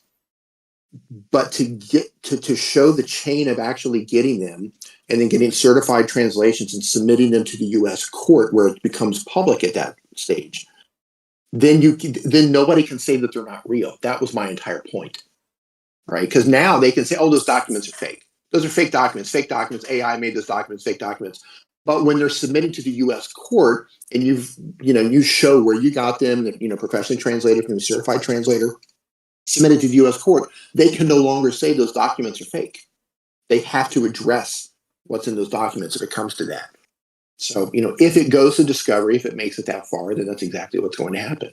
And they're going to be presented with that at that point, because now all of these documents, like if they thought it was bad with Jane Doe with her documents, they haven't seen nothing yet. Like, because I'll bring all the documents for both of their cases in Romania. You wouldn't believe the damning stuff that I'm sitting on. Like, they don't want that stuff going to a U.S. court where it's going to be made public. But but that's where it's going to go if it goes to the discovery.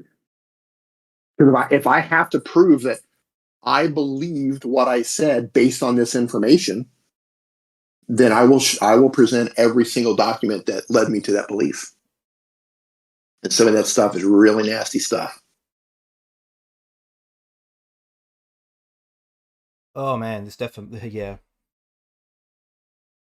crazy stuff. Now, Mm-hmm. where Yeah, they don't know what I'm sitting on, which is hilarious. Huh. They don't know. Yeah. I could say, And a funny thing in our own lawsuit, on one hand they admit, on one hand they say I defamed them. On the other hand, they admit that I have the indictment.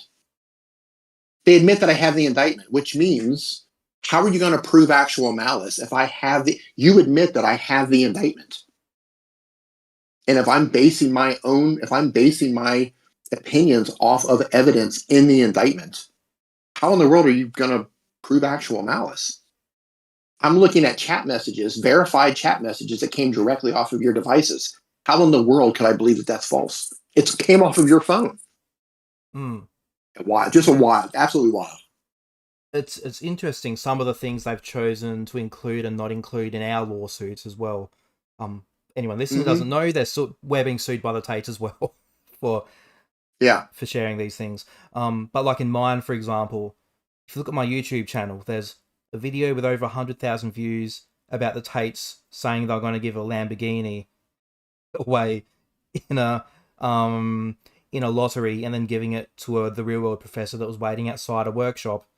There's a video with over 100,000 views of Andrew pumping a bunch of crypto coins on stream, like aggressively, like more aggressively than anyone I've ever seen. And then those coins plummeting, and some of them I'm showing clear evidence of him and his crypto friend Issa being involved. None of this, they haven't included any of this in their lawsuit, if it ever does go to discovery. So I find that interesting. Yeah. Now there's we actually kind of got Andrew, can I? Sorry, I didn't mean to play that. We've gotten through pretty well everything I had to go through, nearly. Just a couple more posts. So here's the rule. Yeah, here's the ruling, but we've kind of discussed everything in that. But for example, here's a copy of the counter lawsuit that it's just absurd, saying that she just Yeah. By the way, for those of you who don't know that we are being sued, Gadget, I'm guessing you have a link in your description that links out to our fundraiser for us raising money to fight back against these guys. Yes. Yeah, we're almost halfway there. I think last I checked, we had like 23,500. We're going to need a lot more. We're going to need a lot more than that. We're halfway to our mark. And we still got quite a fight ahead of us, trying to get things dismissed and argue jurisdiction and all of that. Just want to put that out. Absolutely. If anyone can donate or share the link on your socials, I know some can help financially, some can't. Or if anyone has any ideas of groups or connections to influencers or anyone that can help us get this to more eyeballs as well. Because we suspect, based on their behaviors in the Jane Doe and Mary Doe cases, that they may try to drag this out as long as possible as well, and try to drain us. Now this post, I think it's probably the last post I have up, but just for a bit of laugh, and I've got your post quoted here. We've got our mate Ryan Dawson entering the chat, and I'll pull up this screenshot, retweeted by Andrew Tate, of course. We live in a simulation, sarcasm. The judge in the Florida case against Tate, who dismissed all the major charges 2 days ago, is named G. What? Okay, I don't know what that means. You probably didn't hear about this, other than on X or Instagram, because the MSM created this hysteria about quote-unquote human trafficking, which is doing radio silence as each case is tossed out of court. That they spent time and money on this in Florida of all places burns extra. There are so many real human trafficking cases. Ryan loves this line. There's so many real human trafficking cases out there, out of Delray Beach alone, that are being ignored, and we all know why. So my response in my post here to Ryan is, the reason, mainstream media haven't talked about any of Tate's charges being dropped because none of them have been. You absolute utter clown. And then I've got your post here, Crayons. Confirmed. Ryan Dawson. Ryan's an idiot. He's a moron. What a loser he is. What a sad, pathetic excuse of a man. Ryan Dawson is being paid by Andrew Tate. Ryan told Myron Gaines that Tate is paying him to interview the ex-boyfriend of one of Tate's alleged trafficking victims. And Ryan also, as we just saw, helps Tate spread misinformation. And I've got the screenshot up here. Myron Gaines leaked this because they were arguing about some other rubbish, and Myron just leaked the DMs to show some other thing they were disagreeing on. And Myron, being the absolute bumbling moron idiot, accidentally shared that Tate is paying Ryan Dawson. This is Ryan. Yeah, I'm not happy about that. It's not like I wanted to go get gout. Oh, sure, I shouldn't laugh. It's not nice. And Tate actually pays, so their stuff comes first. What an idiot, man. And that, I think, just kind of wraps that part all up in a bow. Like, who else is being paid? That's the question. Yeah. We've got confirmation. Yeah. Of Ryan being paid. We've got, let me pull my post of Milo. Milo's being paid by the Tates through his firm. He confirmed in an interview with, I believe it was the Hollywood Reporter from memory, or I can't remember which publication. Where's fucking Milo? I didn't think to prepare this one.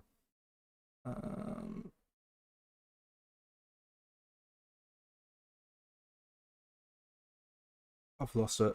I think I have to go on my notifications. It'll pop up. Yeah, how many of these people are being paid, man? Yeah.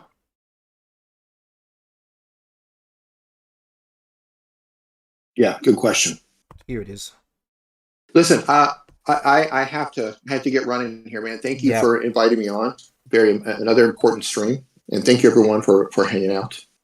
Thanks a lot, man. Yeah, I'm about finished with all my content here, so I might do a little bit of Q&A with the chat before we finish, and then wrap up as well. So thanks so much, Crayons, for again with this, but especially with this stuff. It's very helpful to have you on to break this stuff down. So, what would the kids say? Everyone give a W for Crayons in the chat, as the kids would say. Let's go Crayons W. Thank you. Yeah, this stuff is it's confusing. Like, if you're not paying attention, it's really confusing. And I think they're taking advantage of that because there's so much going on, all these different cases, different countries, multiple cases in the UK, multiple, different cases in the US and investigations. It's just so easy to mix this stuff up, and they're using terminology that easily misleads people or confuses people. So I'm happy to jump in on this stuff. Again, if anyone in here can just, even if you can donate $5 or €5 to our fund, all of it helps. Every bit helps, because this is going to get, as you've seen with the other cases that are going on in the US, this is going to go on for a while. And even if they dismiss us for various procedural or jurisdictional reasons, they can file a motion to amend it and bring us right back. They're going to be able to do that, several times if they want. So we're in this for a while. So, if you appreciate the truth, if you appreciate the updates, if you believe in citizen journalism, if you believe in information being out there and these guys being held accountable, please, even if it's $5 or €5, everything counts. Thank you so much. Cheers, Gadget. Absolutely. No, thanks so much, Crayons. Good on you. Thanks for coming on and helping us clear up some of this garbage, some of this rubbish. Cheers. Thanks, mate. Cheers. Mio Crown eventually uploads certified translation of the indictment. I mean, probably not, man. No. The Tate will just add that to the lawsuit, so no. So yeah, guys, that was it. Jeez. The fact that it took us so long to get through that McBride video, and I couldn't get through 5 seconds without him saying something stupid, is pretty wild. So we'll see if anyone has any questions or anything, because that's basically all the things I had prepared to go through, and it's getting pretty late here, so I'll wrap up soon. And that was Crayon Murders. I'll put his, I don't think, because it was kind of last minute that he was free to come on, so I'll make sure I have his account in the X account in the description, so that we can all follow him and make sure we're supporting him as well. And I think, guys, I'm pretty well crashing as well, because as some of you know, I cancelled or postponed last night's stream because I wasn't well. So I think thanks for the W's there, Miramax. No more jump scares, yes. Oh my god. There's no bigger jump scare than McBride's big mug.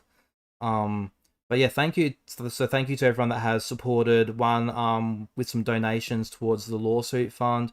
Also, since I've started streaming, there's been a big uptick in members joining the channel as well, which is a massive help and helps me kind of sustain producing the content on the channel, and especially some of the deep dives and kind of more investigative pieces that I really love to do. So thanks everyone that supported the streams and joined as members, and even those that can't help financially, all your support and engagement, and it's all a big help. So guys, I think that's pretty much it. I think it's time for me to crash. It is 3:11 a.m. in Australia.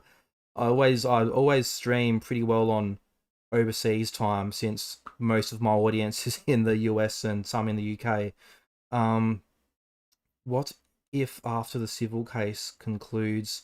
We'll see, man. We'll see. I'm not sure if someone has shared, because I think Crayons has a more accurately translated version than the one that I've referred to, which is pretty more accurate than some I've seen, but there's some bits and pieces that I think aren't 100%.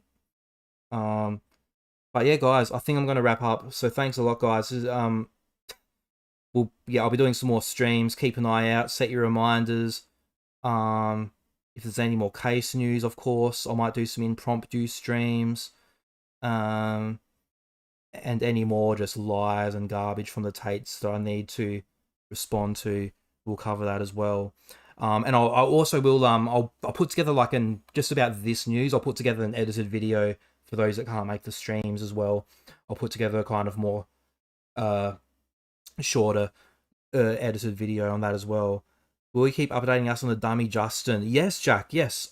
It's funny, that last Justin video, I was actually halfway through, and I still am halfway through making a different Justin video, a more of a deep dive and a kind of what's happened with Justin and his fall off, and my kind of history with Justin as far as sharing the information with Vice News that may or may not have led to his YouTube channel being terminated.